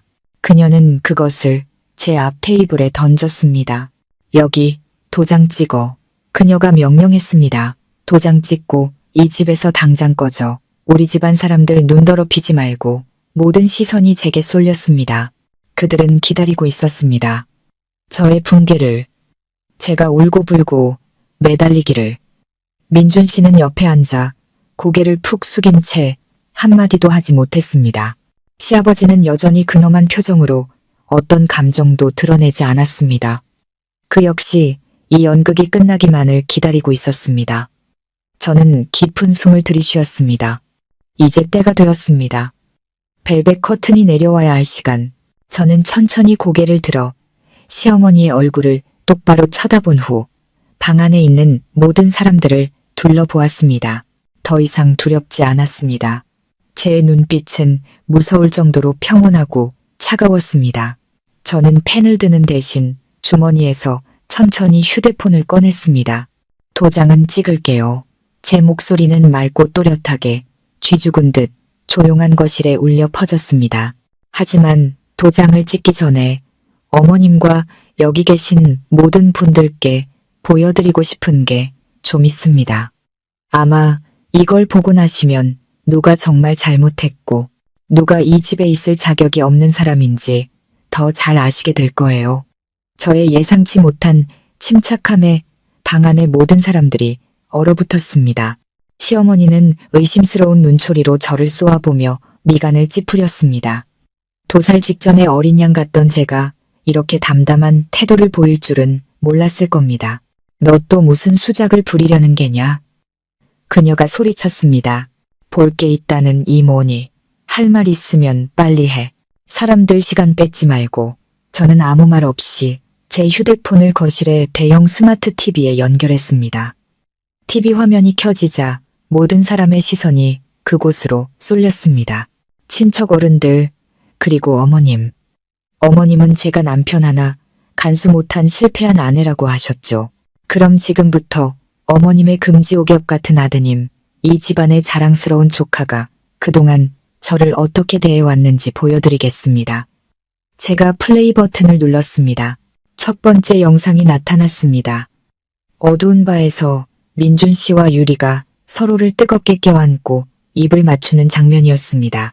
방 안에서 어머나 하는 놀라움의 탄성이 터져 나왔습니다. 민준 씨의 얼굴이 하얗게 질렸습니다. 그는 황급히 고개를 숙여 누구의 얼굴도 쳐다보지 못했습니다. 시어머니는 잠시 굳어 있었지만 이내 뻔뻔한 표정을 되찾았습니다. 어쩌다 한 번 실수한 거겠지. 남자들이 다 그렇지 뭐. 저는 비웃었습니다. 한 번의 실수요? 그럼 다음 것도 계속 보시죠. 저는 계속해서 사진들을 보여주었습니다. 민준 씨가 유리와 함께 비싼 백화점에서 쇼핑하는 사진, 공원에서 손을 잡고 걷는 사진, 그리고 결정적으로 민준 씨가 유리를 부축해 고급 호텔로 들어갔다가 몇 시간 후에야 나오는 모습이 선명하게 찍힌 사진들, 증거는 명백했습니다. 방 안에서 수군거리는 소리가 커졌습니다. 세상에 민준이가 정말 그랬단 말이야? 저 여자애 예쁘게 생겼네. 그러니 그럴만도 하지. 쯧쯧. 서연이가 불쌍하네. 바람 피우는 줄도 모르고. 시어머니는 체면이 구겨지는 것을 느꼈습니다. 그녀는 테이블을 치며 벌떡 일어나 화면을 가리켰습니다. 당장 그딴 것 꺼. 네가 내 남편을 미행했어. 정말 무섭고 악독한 년이로구나. 제가 악독하다고요, 어머님? 저는 침착하게 대답했습니다. 저는 그저 진실을 찾았을 뿐입니다. 제가 이렇게 하지 않았다면 오늘 제 억울함을 어떻게 증명할 수 있었을까요? 어머님은 제가 남편을 내조할 줄 모른다고 하셨죠. 그럼 묻겠습니다. 남편이 대놓고 바람 피우고 제 자존감을 짓밟는 것을 참고 받아주는 게 내조인가요? 저는 계속해서 녹음 파일을 틀었습니다. 민준 씨와 유리의 통화 내용이었습니다. 그 안에서 민준 씨는 저를 곧 버리고 유리와 결혼하겠다고 약속하며 저를 따분하고 재미없는 아내라고 험담했습니다. 민준 씨의 목소리가 너무나 선명하게 울려 퍼졌습니다. 더 이상 민준 씨는 가만히 앉아 있을 수 없었습니다. 그는 창피함과 분노로 얼굴이 시뻘개져서 벌떡 일어났습니다. 서연아, 네가 감히 날 녹음해? 제가 왜 못하죠? 저는 돌아서서 그의 눈을 똑바로 쳐다봤습니다. 당신이 내 뒤에서 몰래 바람 피울 때 내 감정은 생각했나요? 당신과 어머님이 나를 모욕하고 인격을 짓밟을 때 내게 살 길이라도 남겨줬나요? 당신이 나를 더 이상 아내로 생각하지 않으니 나도 마지막 남은 정 따위는 지킬 필요가 없어요. 조금 전까지 시어머니 편에 서서 저를 비난하던 친척들은 이제 모두 입을 다물었습니다. 그들은 민준 씨를 책망하는 눈빛으로 그리고 시어머니를 이전과 다른 눈빛으로 쳐다보았습니다. 더 이상 존경심은 찾아볼 수 없었습니다. 그들은 누가 옳고 그른지 깨달았습니다. 시어머니의 죄 많은 며느리 연극은 완전히 실패했습니다. 하지만 그녀는 아직 패배를 인정하지 않았습니다. 창피함은 곧 분노로 변했습니다. 그녀는 더 이상 체면을 차리지 않았습니다. 그래서 그녀가 소리쳤습니다. 바람 좀 피운 게 뭐 대수라고. 다 너 때문이야. 네가 애를 못 낳으니까 5년 동안 시집와서 애 하나 못 낳는 주제에 넌 열매도 못 맺는 동나무야. 우리 집에 둘 수 없어. 우리 민준이가 대를 이을 자식을 낳아줄 다른 여자를 찾은 게 뭐가 잘못됐다는 거냐. 네가 아내로서 며느리로서 도리를 다 못했으면 잠자코 있기나 해. 그녀는 저를 공격하기 위해 마지막이자 가장 잔인한 무기를 꺼내 들었습니다. 아이 문제는 지난 5년간 저의 가장 큰 아픔이자 자격지심이었습니다. 저희는 여러 병원을 다녔습니다. 의사는 저희 둘 다 정상이며 아직 인연이 닿지 않은 것뿐이라고 했습니다. 하지만 시댁 식구들 눈에는 모든 잘못이 제게 있었습니다. 시어머니의 악독한 말을 듣자 가슴이 아팠습니다. 하지만 저는 울지 않았습니다. 이 상황에 대비하고 있었으니까요. 제가 애를 못 낳는다고요. 저는 그녀를 보며 차가운 미소를 지었습니다. 네, 저는 아직 아이가 없어요. 하지만 이 집안에서 자식 문제, 명예 문제로 걱정해야 할 사람은 아마 제가 아닐 텐데요. 시어머니는 제 태도에 놀란 듯 했습니다. 뭐라고? 그게 무슨 뜻이야? 저는 그녀에게 대답하지 않았습니다. 저는 시아버지 쪽으로 고개를 돌렸습니다. 처음부터 무표정하게 침묵을 지키고 있었지만 속으로는 극도로 긴장하고 있다는 것을 저는 알았습니다. 아버님. 저는 조용하지만 힘있는 목소리로 불렀습니다. 사진 속의 저 여자 낯이 익지 않으세요? 모든 시선이 시아버지에게로 향했습니다. 그는 화들짝 놀라며 당황한 기색을 보였습니다. 그는 제가 왜 갑자기 자신에게 질문하는지 이해하지 못했습니다. 저는 그의 대답을 기다리지 않고 리모컨으로 다른 사진 폴더를 열었습니다. 제가 비밀이라고 이름 붙여둔 폴더였습니다. 어머님, 친척 어른들, 아드님이 바람 피우니 그건 흔한 일이라고 하셨죠. 며느리가 남편 간수도 못한다고 욕하셨고요. 그럼 이제 어머님께 하나 묻겠습니다. 만약 바람 피운 사람이 어머님 아들이 아니라 어머님 남편이라면 어떻게 되는 건가요? 제 말은 거실 한가운데 터진 폭탄과 같았습니다. 모두가 충격에 빠져 입을 셔츠를 입고 턱을 떨어뜨렸습니다. 시어머니는 눈을 동그랗게 뜨고 저와 남편을 번갈아 보며 더듬거렸습니다. 너 지금 무슨 미친 소리를 하는 거야? 우리 영감님이 그럴 리가. 그녀가 말을 채 끝내기도 전에 TV 화면에 한 장의 사진이 나타났습니다. 이전의 사진들보다 수천 배는 더 충격적인 사진이었습니다. TV 화면에 나타난 사진은 너무나 선명하고 생생했습니다. 순간 넓은 거실은 죽음 같은 침묵에 휩싸였습니다. 모든 소리가 사라지고 오직 거친 숨소리와 화면을 향한 경악에 찬 시선들만 남았습니다. 사진 속에는 항상 근엄하고 엄격하시던 제 시아버지 강태석 씨가 민준 씨의 내연 여인 유리 옆에 서 있었습니다. 하지만 그들은 어두운 곳에 있지 않았습니다. 그들은 시내에서 꽤 유명한 한 산부인과 정문 앞에 서 있었습니다. 시아버지는 한 손에는 유리의 가방을 들고 다른 한 손으로는 매우 다정하고 걱정스러운 표정으로 그녀를 부축하고 있었습니다. 그 모습은 마치 첫 아이를 기다리는 행복한 부부와 다를 바 없었습니다. 만약 사진이 그것뿐이었다면 사람들은 그저 의심하는 수준에서 그쳤을지도 모릅니다. 하지만 저는 더 철저하게 준비했습니다. 저는 다음 사진으로 넘겼습니다. 이번에는 유리가 손에 들고 있던 초음파 사진을 확대한 것이었습니다. 화질이 완벽하지는 않았지만 임신 8주, 태아 심박수 양호라는 글자는 선명하게 읽을 수 있었습니다. 거실은 터질 듯한 소란에 휩싸였습니다. 이전의 수군거림은 이제 믿을 수 없다는 경악의 외침으로 변했습니다. 세상에, 강서방님이 저 아가씨랑 말도 안 돼. 이게 어떻게 된 일이야? 집안이 아주 난리가 났네. 조금 전까지 창피함에 고개를 숙이고 있던 민준 씨가 벌떡 고개를 들었습니다. 그는 화면을 뚫어져라 쳐다보다가 이내 아버지를 향해 돌아섰습니다. 그의 두 눈은 혼란과 분노, 혐오감으로 이글거렸습니다. 아버지, 이게 어떻게 된 일이냐고요. 그는 목이 쉰 목소리로 소리쳤습니다. 시아버지는 그 자리에 못 박힌 듯 서 있었습니다. 그의 근엄했던 얼굴은 핏기 하나 없이 종이처럼 하얘졌습니다. 입술을 달싹이며 무언가 변명하려 했지만 한마디도 내뱉지 못했습니다. 평생을 공들여 쌓아온 위엄과 도덕군자의 가면이 단 한순간에 산산조각 났습니다. 하지만 가장 큰 충격을 받은 사람은 다름 아닌 시어머니였습니다. 그녀는 휘청거리며 의자 팔걸이를 붙잡았습니다. 그녀의 눈은 넋이 나간 듯 초점 없이 화면에 고정되어 있었습니다. 그녀는 이 잔인한 현실을 받아들일 수 없다는 듯 미친 듯이 고개를 저었습니다. 아니야, 그럴 리 없어. 네가 포토샵으로 조작한 거야. 우리 가족을 망치려고. 그녀는 저를 향해 손가락질하며 히스테릭하게 소리쳤습니다. 저는 그녀를 보며 슬프고도 비꼬는 듯한 미소를 지었습니다. 포토샵이요? 어머님은 제가 그런 능력이 있다고 생각하세요? 저는 더 이상 그녀와 말씨름하지 않았습니다.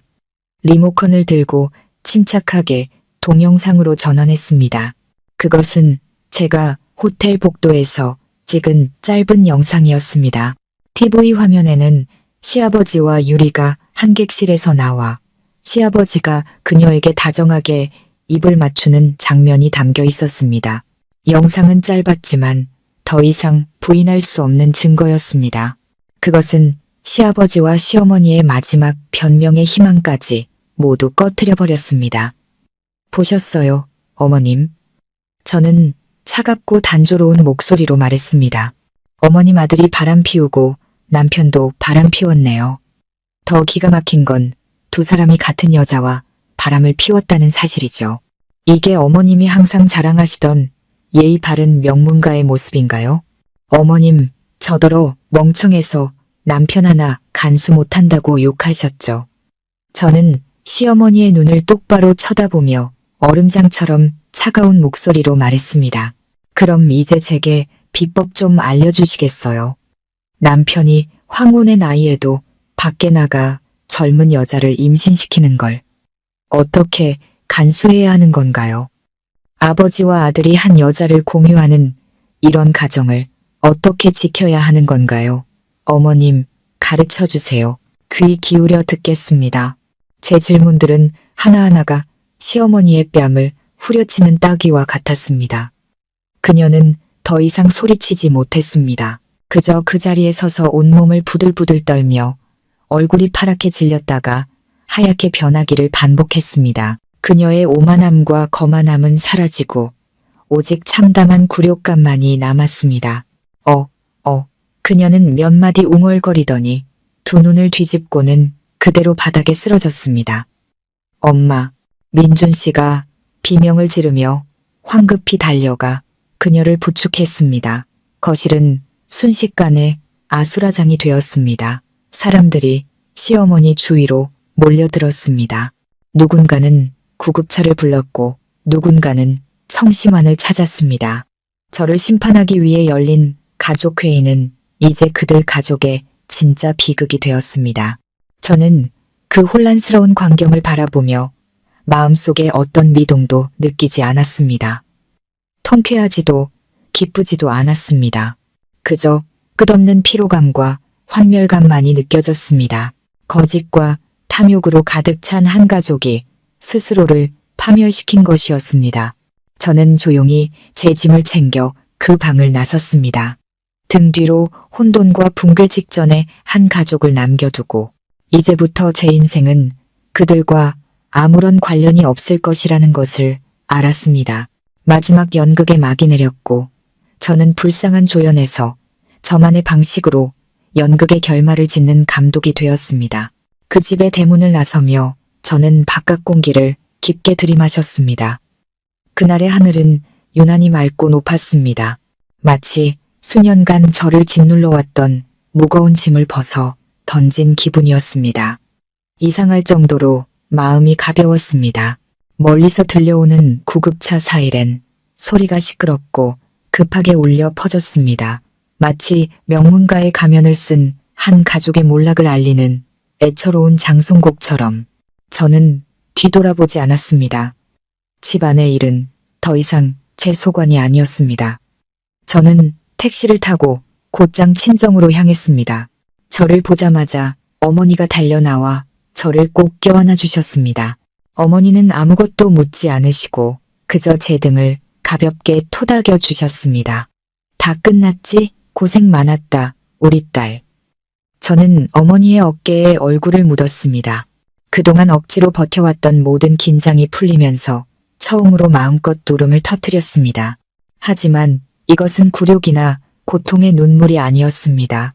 해방의 눈물이었습니다. 그 후 며칠 동안 저는 친정집에 머물며 시댁과의 모든 연락을 끊었습니다. 마음의 상처를 치유할 시간이 필요했습니다.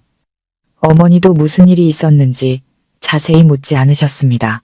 그저 조용히 제 곁에서 제가 좋아하는 음식을 만들어주시고 재미있는 이야기를 들려주셨습니다. 어머니는 말씀하셨습니다. 과거는 이제 지나갔어, 딸아.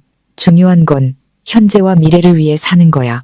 하지만 그들 가족에 대한 소식은 지인들을 통해 계속해서 들려왔습니다. 제 예상대로 그날의 핵폭탄 이후 그 집은 완전히 무너져 내렸습니다. 시어머니는 너무 큰 충격으로 가벼운 뇌졸중이 와서 병원에 입원했습니다. 생명에는 지장이 없었지만 후유증으로 걸음이 불편해지고 입이 살짝 돌아가 예전처럼 날카롭고 악독한 말은 더 이상 할 수 없게 되었습니다. 하지만 육체적 충격보다 정신적 충격이 더 컸을 겁니다. 평생의 자부심이었던 도덕적인 남편과 능력 있는 아들의 실체가 만천하에 드러나 웃음거리가 되었으니까요. 진짜 전쟁은 시아버지와 민준 씨 사이에서 벌어졌습니다. 자신이 아버지와 내연녀에게 동시에 그것도 아주 굴욕적으로 속았다는 사실을 알게 된 민준 씨는 현실을 받아들이지 못했습니다. 그는 더 이상 시아버지를 아버지라고 부르지 않았습니다. 두 사람은 병원에서 천지가 뒤집힐 듯한 대판 싸움을 벌였습니다. 민준 씨는 시아버지를 향해 집안의 명예를 더럽힌 위선자라고 저주했습니다. 시아버지 역시 창피함과 분노 속에서 민준 씨를 향해 여자에게 노란한 줄도 모르는 무능한 놈이라고 비난하며 상처 주는 말을 내뱉었습니다. 원래도 서먹했던 부자 관계는 이제 완전히 파탄났습니다. 그들은 더 이상 서로를 쳐다보지도 않았습니다. 넓은 집에는 이제 두 남자만이 그림자처럼 살며 누구도 서로에게 말을 걸지 않았습니다. 충격에서 벗어난 민준 씨와 시아버지는 미친 듯이 유리를 찾아다녔습니다. 전화를 하고 문자를 보내고 그녀가 살던 원룸과 학교까지 찾아갔지만 모두 허사였습니다. 유리는 흔적도 없이 사라졌습니다. 전화번호는 없는 번호가 되었고 SNS 계정은 삭제되었습니다. 그녀는 마치 유령처럼 나타났다가 산산조각 난 한 가족과 두 어리석은 남자만을 남기고 사라져버렸습니다. 그제야 그들은 자신들이 사기당했다는 것을 깨달았습니다. 민준 씨는 제가 사진을 찍었던 산부인과를 찾아갔습니다. 그는 유리의 진료 기록을 보여달라고 요구했습니다. 병원은 처음에는 거절했지만 그가 소란을 피우고 지인을 동원하자 마지못해 확인해 주었습니다. 그리고 마침내 진실이 드러났습니다. 그날 유리라는 이름의 환자는 진료받은 적이 없었습니다. 그녀가 들고 있던 초음파 사진은 완전히 가짜였습니다. 임신은 애초에 존재하지 않았습니다. 그것은 시아버지로부터 마지막 거액을 뜯어내고 잠적하기 위한 한편의 연극이자 도구였을 뿐입니다. 강씨 집안 이야기는 동네 전체에 뜨거운 화제거리가 되었습니다. 친척들부터 이웃들까지 모두가 그 사실을 알게 되었습니다. 더 이상 아무도 그 가족을 존경의 눈빛으로 보지 않았습니다. 대신 경멸과 조롱의 시선을 보냈습니다. 사람들은 그것이 업보라고 말했습니다. 시어머니의 위선과 악랄함에 대한, 민준 씨의 바람기에 대한, 그리고 시아버지의 부도덕함에 대한 업보라고. 시어머니가 평생을 공들여 쌓아 올린 명문가, 교육자 집안이라는 가면은 이제 벗겨지고 추하고 일그러진 민낯만이 남았습니다. 저는 그 이야기를 들으며 조금도 통쾌하지 않았습니다. 그저 씁쓸한 아이러니를 느낄 뿐이었습니다. 그들은 한때 심판자의 위치에 서서 위선적인 도덕의 잣대로 저를 모욕했습니다. 이제는 그들 자신이 세상 사람들의 심판과 조롱을 받는 신세가 되었습니다. 인과응보의 굴레는 정말 누구도 피해갈 수 없었습니다. 그 운명의 날로부터 일주일 후 모든 것이 잠잠해졌을 때 제 변호사는 민준 씨에게 공식적으로 이혼 서류를 보냈습니다. 저는 그가 당연히 바로 도장을 찍을 줄 알았습니다. 우리의 결혼은 사실상 되돌릴 수 없는 상태였으니까요. 하지만 아니었습니다. 민준 씨는 도장을 찍지 않았습니다. 심지어 새로운 방식으로 저를 괴롭히기 시작했습니다. 이번에는 거만함이 아닌 애원과 매달림이었습니다. 그는 끊임없이 제게 전화하고 문자를 보냈습니다. 후회와 눈물로 가득 찬 장문의 메시지였습니다. 서연아, 내가 잘못했어. 내가 정말 나쁜 놈이었어. 내 소중함을 몰랐어. 제발 다시 시작할 기회를 한 번만 줘. 내가 다 바꿀게. 너한테 평생 갚으면서 살게. 그는 심지어 저희 친정집까지 찾아왔습니다. 덥거나 비가 오거나 상관없이 문 밖에서 몇 시간이고 서서 저를 한 번만 만나게 해달라고 애원했습니다. 어머니는 화가 나서 몇 번이나 쫓아내려 하셨지만 제가 말렸습니다. 저는 그가 더 이상 헛된 희망을 품지 않도록 마지막으로 확실하게 끝을 맺어야 한다는 것을 알았습니다. 저는 그와 카페에서 만나기로 했습니다. 민준 씨는 매우 초췌한 모습으로 나타났습니다. 눈에 띄게 야위고 수척해져 있었고 항상 입던 고급 양복 대신 구겨진 셔츠를 입고 있었습니다. 더 이상 성공한 이사의 모습은 찾아볼 수 없었습니다. 저를 보자 그는 애원하는 눈빛으로 황급히 일어섰습니다. 서연아, 와줬구나. 저는 그의 맞은편에 앉아 아무 말도 하지 않았습니다. 서연아, 그가 더듬거렸습니다. 정말 미안해. 며칠 동안 정말 많이 생각했어. 내가 가장 사랑하고 필요한 사람은 너였다는 걸 깨달았어. 그 유리라는 애는 그냥 실수였어. 잠깐의 바람이었을 뿐이야. 이제 완전히 정신 차렸어. 저는 그를 보며 헛웃음이 나왔습니다. 정신을 차렸다고? 모든 것이 탄로나고 내 연녀가 도망간 후에야? 아니면 제가 없으면 무너져가는 자신의 가족을 돌봐줄 사람이 아무도 없다는 것을 깨달았기 때문일까? 민준 씨, 더 이상 그런 말 할 필요 없어요. 저는 차갑고 낯선 목소리로 말했습니다. 모든 건 정말 끝났어요. 깨진 거울은 다시 붙일 수 없어요. 아니야, 끝나지 않았어. 민준 씨가 다급하게 제 손을 잡았습니다. 우리 다시 시작할 수 있어, 서연아. 다시는 엄마가 너한테 그렇게 못하게 할게. 약속할게. 제발 내 곁으로 돌아와줘. 저는 부드럽게 손을 뺐습니다. 민준 씨, 그거 알아요? 용서할 수 있는 실수가 있고 용서할 수 없는 배신이 있어요. 당신은 나를 배신했을 뿐만 아니라 어머님과 함께 나를 모욕하고 내 인격을 짓밟았어요. 내 마음은 이미 죽었어요. 더 이상 당신을 사랑할 수 없어요. 말을 마친 후 저는 제가 미리 서명해둔 이혼 서류를 테이블 위에 놓았습니다. 도장 찍어요. 그게 우리 둘 모두를 위한 최선의 방법이에요. 서로를 놓아주자고요. 민준 씨는 서류를 보다가 다시 저를 보았습니다. 그의 수척한 얼굴 위로 눈물이 흐르기 시작했습니다. 처음으로 그의 우는 모습을 보았지만 이 뒤늦은 눈물은 제게 아무런 의미도 없었습니다. 결국 그는 다른 방법이 없다는 것을 깨닫고 떨리는 손으로 펜을 들어 서류에 서명했습니다.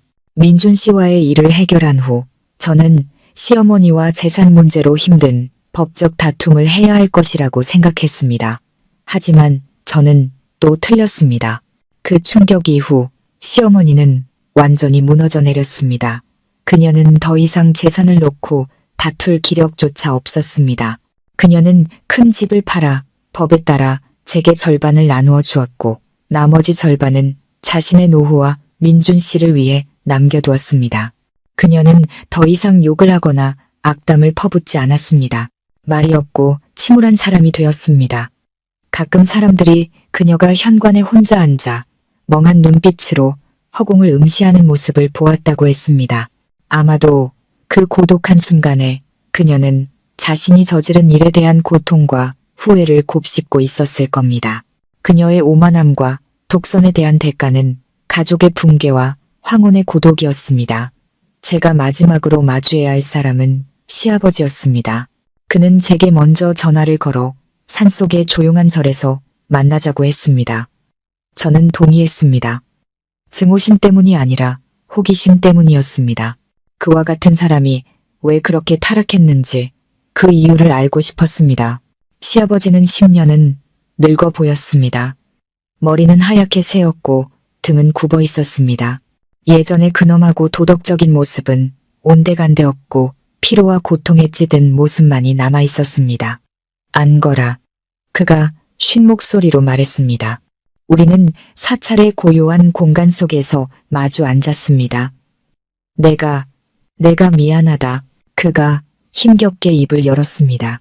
이제 와서 무슨 말을 해도 소용없다는 거 안다.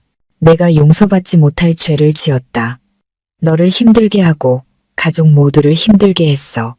저는 조용히 그가 다음 말을 하기를 기다렸습니다. 나와 내 시어머니는 사실 사랑이 없었다. 그가 이야기하기 시작했습니다. 우리는 중매로 만났고 사랑보다는 책임감으로 살았지. 내 시어머니는 평생 아들밖에 몰랐다. 아들이 전부였지.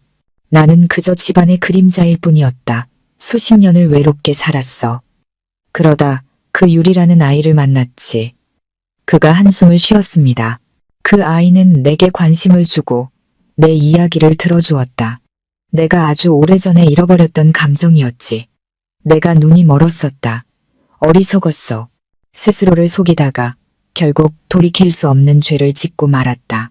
그의 고백을 듣자 제 안의 분노가 조금은 가라앉았습니다. 더 이상 그가 역겹게 느껴지지 않고 그저 불쌍하게 느껴졌습니다. 그 역시 피해자였습니다. 외로움의 불행한 결혼의 피해자. 하지만 불쌍하다고 해서 실수가 정당화될 수는 없었습니다. 이해합니다, 아버님. 저는 평온한 목소리로 말했습니다. 하지만 사람은 누구나 자신의 행동에 책임을 져야 합니다. 남은 생이라도 평안을 찾으시길 바랍니다. 우리의 대화는 끝났습니다. 제가 돌아서서 걸어갈 때 절에서 울려 퍼지는 종소리가 고요한 공간에 길게 울려 퍼졌습니다. 그 종소리는 마치 세상의 모든 더러움을 씻어내는 듯했고 제 인생에 파란만장했던 한 장을 닫아주는 듯했습니다. 모든 은원과 증오는 이제 정말로 그 종소리와 함께 사라졌습니다. 저와 민준 씨의 이혼 절차는 신속하게 처리되었습니다. 법원에서 이혼 판결문을 손에 든 날, 저는 슬프거나 아쉽지 않았습니다. 대신 무한한 안도감을 느꼈습니다. 마침내 저는 자유로워졌습니다. 수년 동안 제 몸과 마음을 갉아먹었던 유해한 관계를 공식적으로 끊어낸 것입니다. 저는 너무나 많은 아픈 기억이 담긴 그 도시를 떠나 고향으로 돌아가 모든 것을 새로 시작하기로 결심했습니다. 이혼 후 받은 재산 분할금과 약사로서의 지식, 경험을 바탕으로 저는 제 고향의 작은 읍내에 개인 약국을 열었습니다. 약국 이름은 안녕 약국이라고 지었습니다. 손님들뿐만 아니라 제 자신에게도 건강과 평안을 가져다주고 싶은 마음에서였습니다. 처음에는 사업이 조금 어려웠지만 정성과 신뢰를 바탕으로 한 덕분에 제 약국은 점차 동네 사람들의 신뢰를 얻으며 번창했습니다.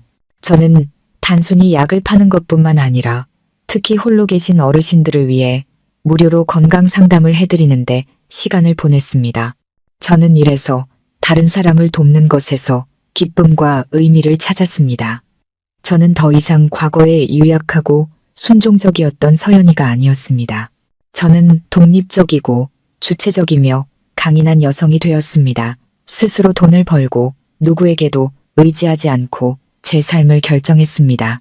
일 외에는 어머니와 더 많은 시간을 보냈습니다. 가장 힘든 시기에 저의 든든한 버팀목이 되어주셨던 분.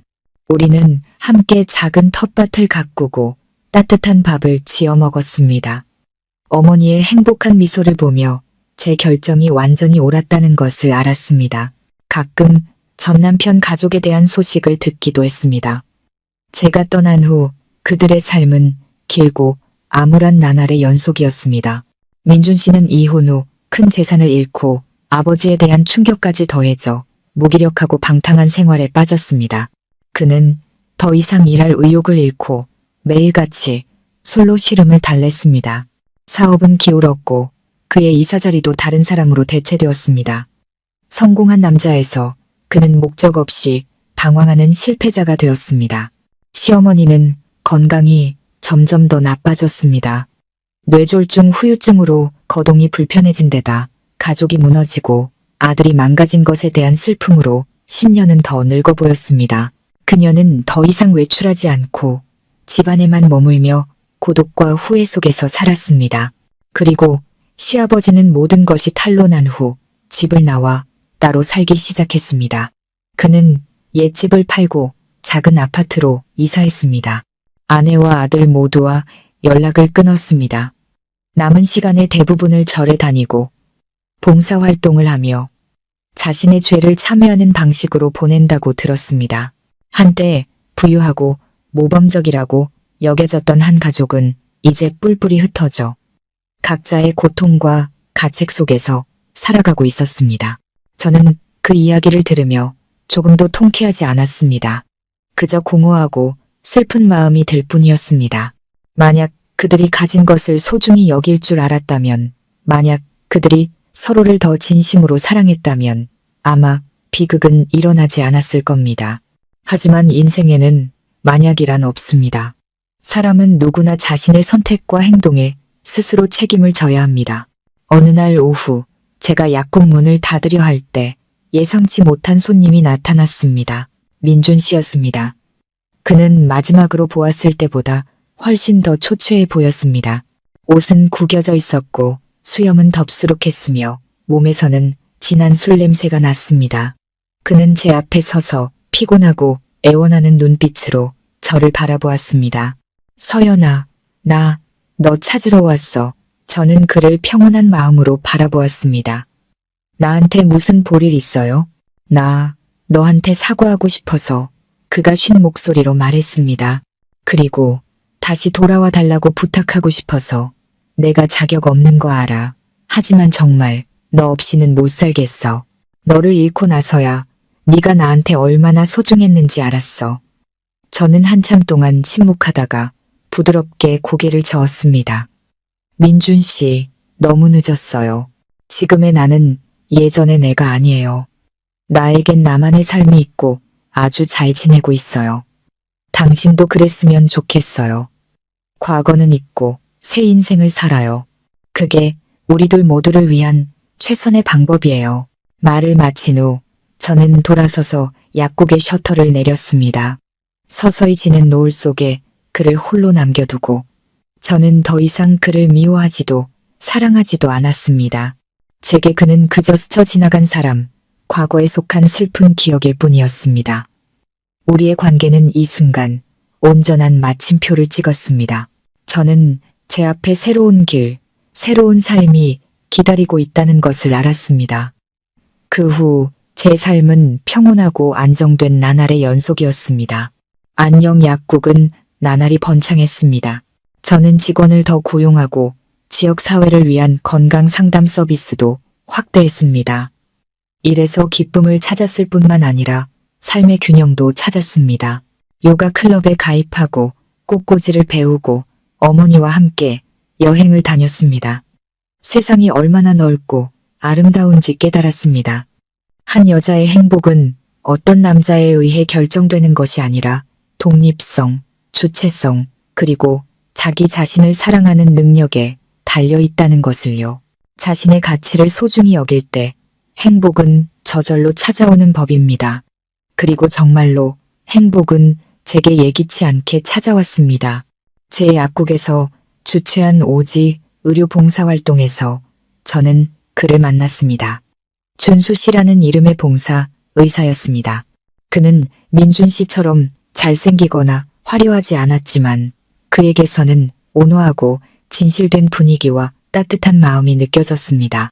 그는 저의 강인함과 친절함에 끌렸고 저는 그의 헌신과 의술에 감동했습니다. 우리는 대화가 아주 잘 통했습니다. 그는 제 과거 이야기를 아무런 편견 없이 오직 공감과 이해심으로 들어주었습니다. 그는 제 용기에 감탄하며 폭풍우를 겪은 저 같은 여자는 평온한 안식처를 가질 자격이 있다고 말해주었습니다. 준수 씨와 함께 있을 때 저는 온전한 제 자신이 될 수 있었습니다. 무언가를 증명하기 위해 애쓸 필요가 없었습니다. 저는 진실하고 온전한 사랑과 보호를 받았습니다. 우리의 사랑은 마치 제 메마른 영혼을 적셔주는 시원한 시냇물처럼 자연스럽고 부드럽게 찾아왔습니다. 1년 후 그는 안녕 약국에서 직접 엮은 풀반지를 주며 제게 청혼했습니다. 다이아몬드는 없지만 평생을 함께할 진실한 마음이 있다고 말했습니다. 저는 울었지만 그것은 행복의 눈물이었습니다. 우리의 결혼식은 가족과 가장 친한 친구들만 모시고 소박하고 따뜻하게 열렸습니다. 어머니는 눈시울을 붉히며 제 손을 잡으셨습니다. 마침내 하늘이 제게 보답을 해주었다고, 우리 딸이 드디어 진정한 행복을 찾았다고 말씀하셨습니다. 새하얀 웨딩드레스를 입고 준수 씨의 손을 잡고 우리를 보며 미소 짓는 사랑하는 사람들을 바라보며 저도 미소를 지었습니다. 저는 넘어진 적도 아팠던 적도 제 인생이 어둠 속에 잠겼다고 생각한 적도 있었습니다. 하지만 저는 무너지지 않았습니다. 저는 일어서서 제 인생의 빛과 행복을 스스로 찾아냈습니다. 제 이야기는 동화가 아닐지 모르지만 한 여성의 강인함에 대한 실화입니다. 인생이 당신을 아무리 힘든 상황으로 몰아넣더라도 포기하지 않고 자신의 가치를 믿는다면 당신은 반드시 여명을 찾을 수 있을 것입니다. 시청자 여러분, 눈물과 고난으로 가득했던 서연 씨의 길고 긴 여정이 마침내 막을 내렸습니다. 우리는 그녀와 함께 믿음을 잃는 고통, 내 집에서조차 이방인이 되는 혼란, 모욕당하는 굴욕감을 겪었고 마침내 진실이 밝혀지고 늦게나마 정의가 실현되는 순간에 함께 환호했습니다. 이 이야기는 단순한 배신과 가족의 비극을 넘어 한 여성이 고통 속에서 껍질을 깨고 나오는 강인하고 아름다운 성장기입니다. 순종적인 피해자에서 자기 운명의 주인으로 거듭나는 여정이었죠. 아마도 이 이야기가 주는 첫 번째이자 가장 쓰라린 교훈은 바로 환상의 붕괴일 것입니다. 서연 씨는 수많은 다른 여성들처럼 모든 믿음과 희생을 바쳐 결혼 생활을 시작했습니다. 그녀는 자신의 경력을 기꺼이 포기하고 남편을 기다리며 차가운 저녁 식사를 감수했습니다. 자신이 충분히 착하고 너그럽고 인내하면 평화로운 가정을 지킬 수 있을 것이라고 믿었습니다. 하지만 잔인한 현실은 그 반대를 증명했습니다. 그녀의 희생은 존중받지 못하고 당연하게 여겨졌습니다. 그녀의 선함은 누구도 감화시키지 못했고 오히려 그녀를 따분한 아내, 쉽게 억압할 수 있는 며느리로 만들었습니다. 이것은 매우 현실적인 교훈입니다. 일방적인 희생과 끝없는 인내는 결코 행복을 가져다 주지 않습니다. 그것은 상대방의 이기심과 무관심을 키울 뿐입니다. 결혼 생활의 행복은 어느 한 사람의 인내가 아닌 양쪽의 노력과 서로에 대한 존중과 이해 위에서만 세워질 수 있습니다. 시청자들의 마음에 깊이 파고들어 극도의 분노를 유발했던 지점은 바로 시어머니의 말이었습니다. 제 남편 하나 간수 못하는 멍청한 년.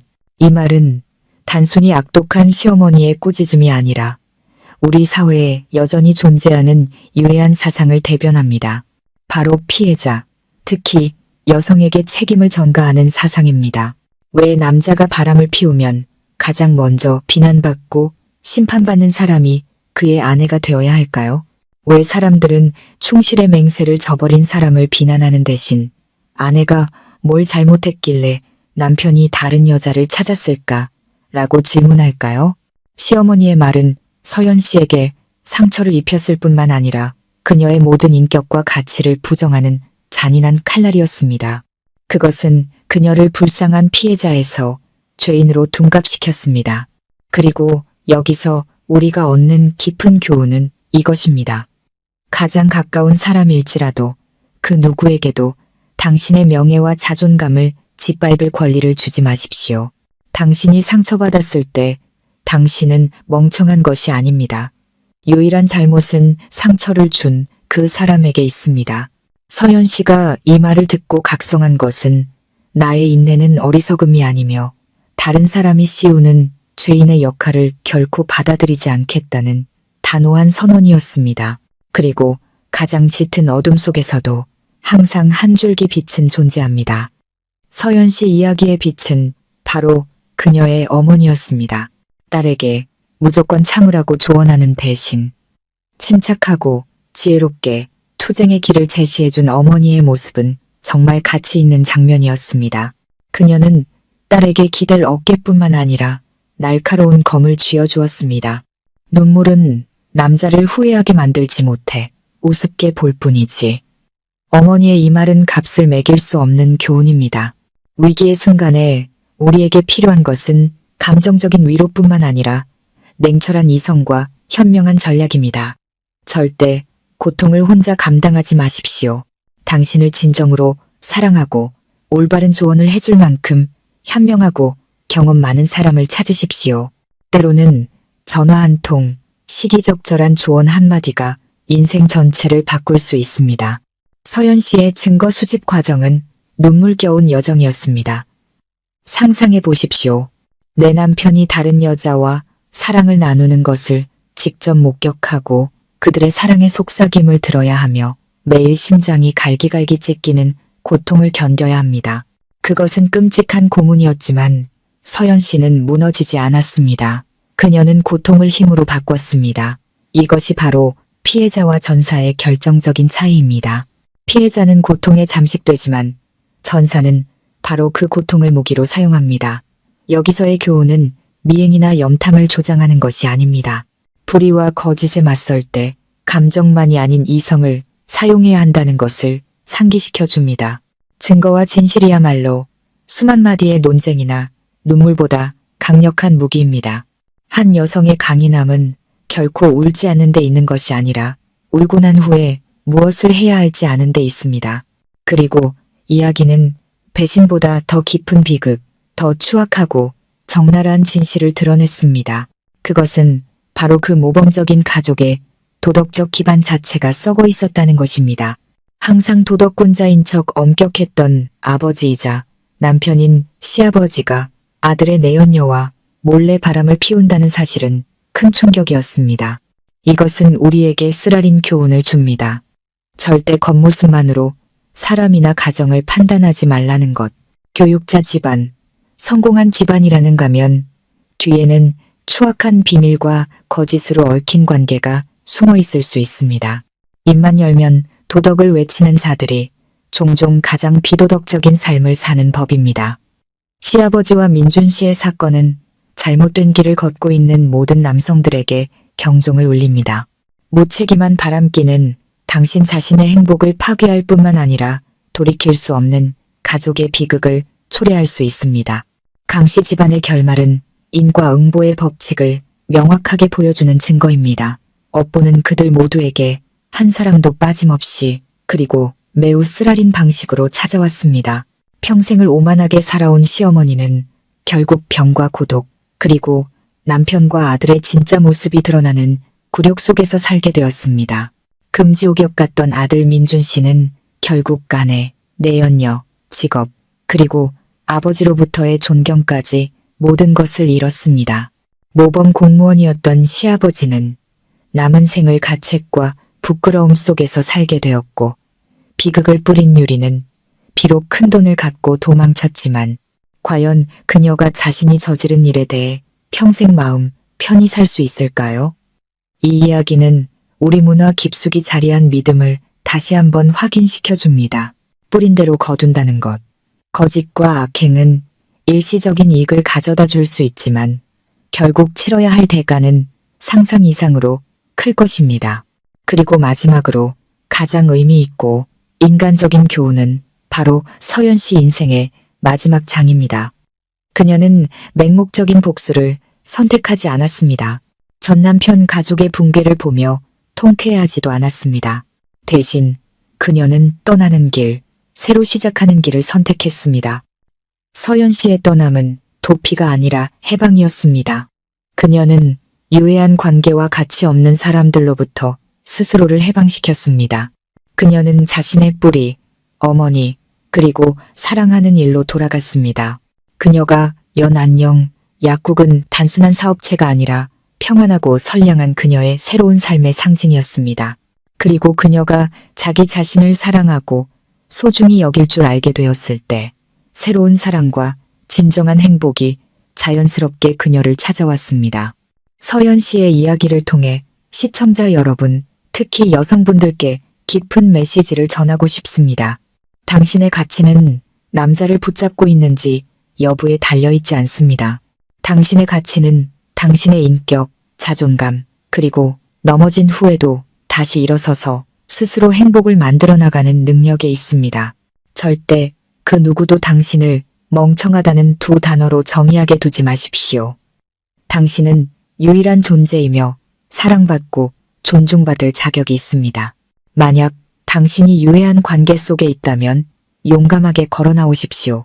이 문이 닫히면 더 밝고 넓은 다른 문이 당신을 기다리고 있을 것입니다.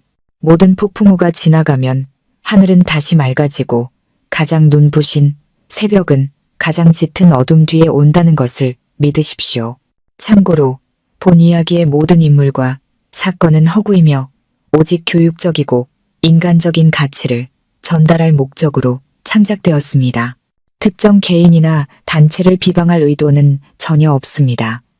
서연 씨의 이야기를 통해 여러분은 어떤 귀중한 교훈을 얻으셨나요?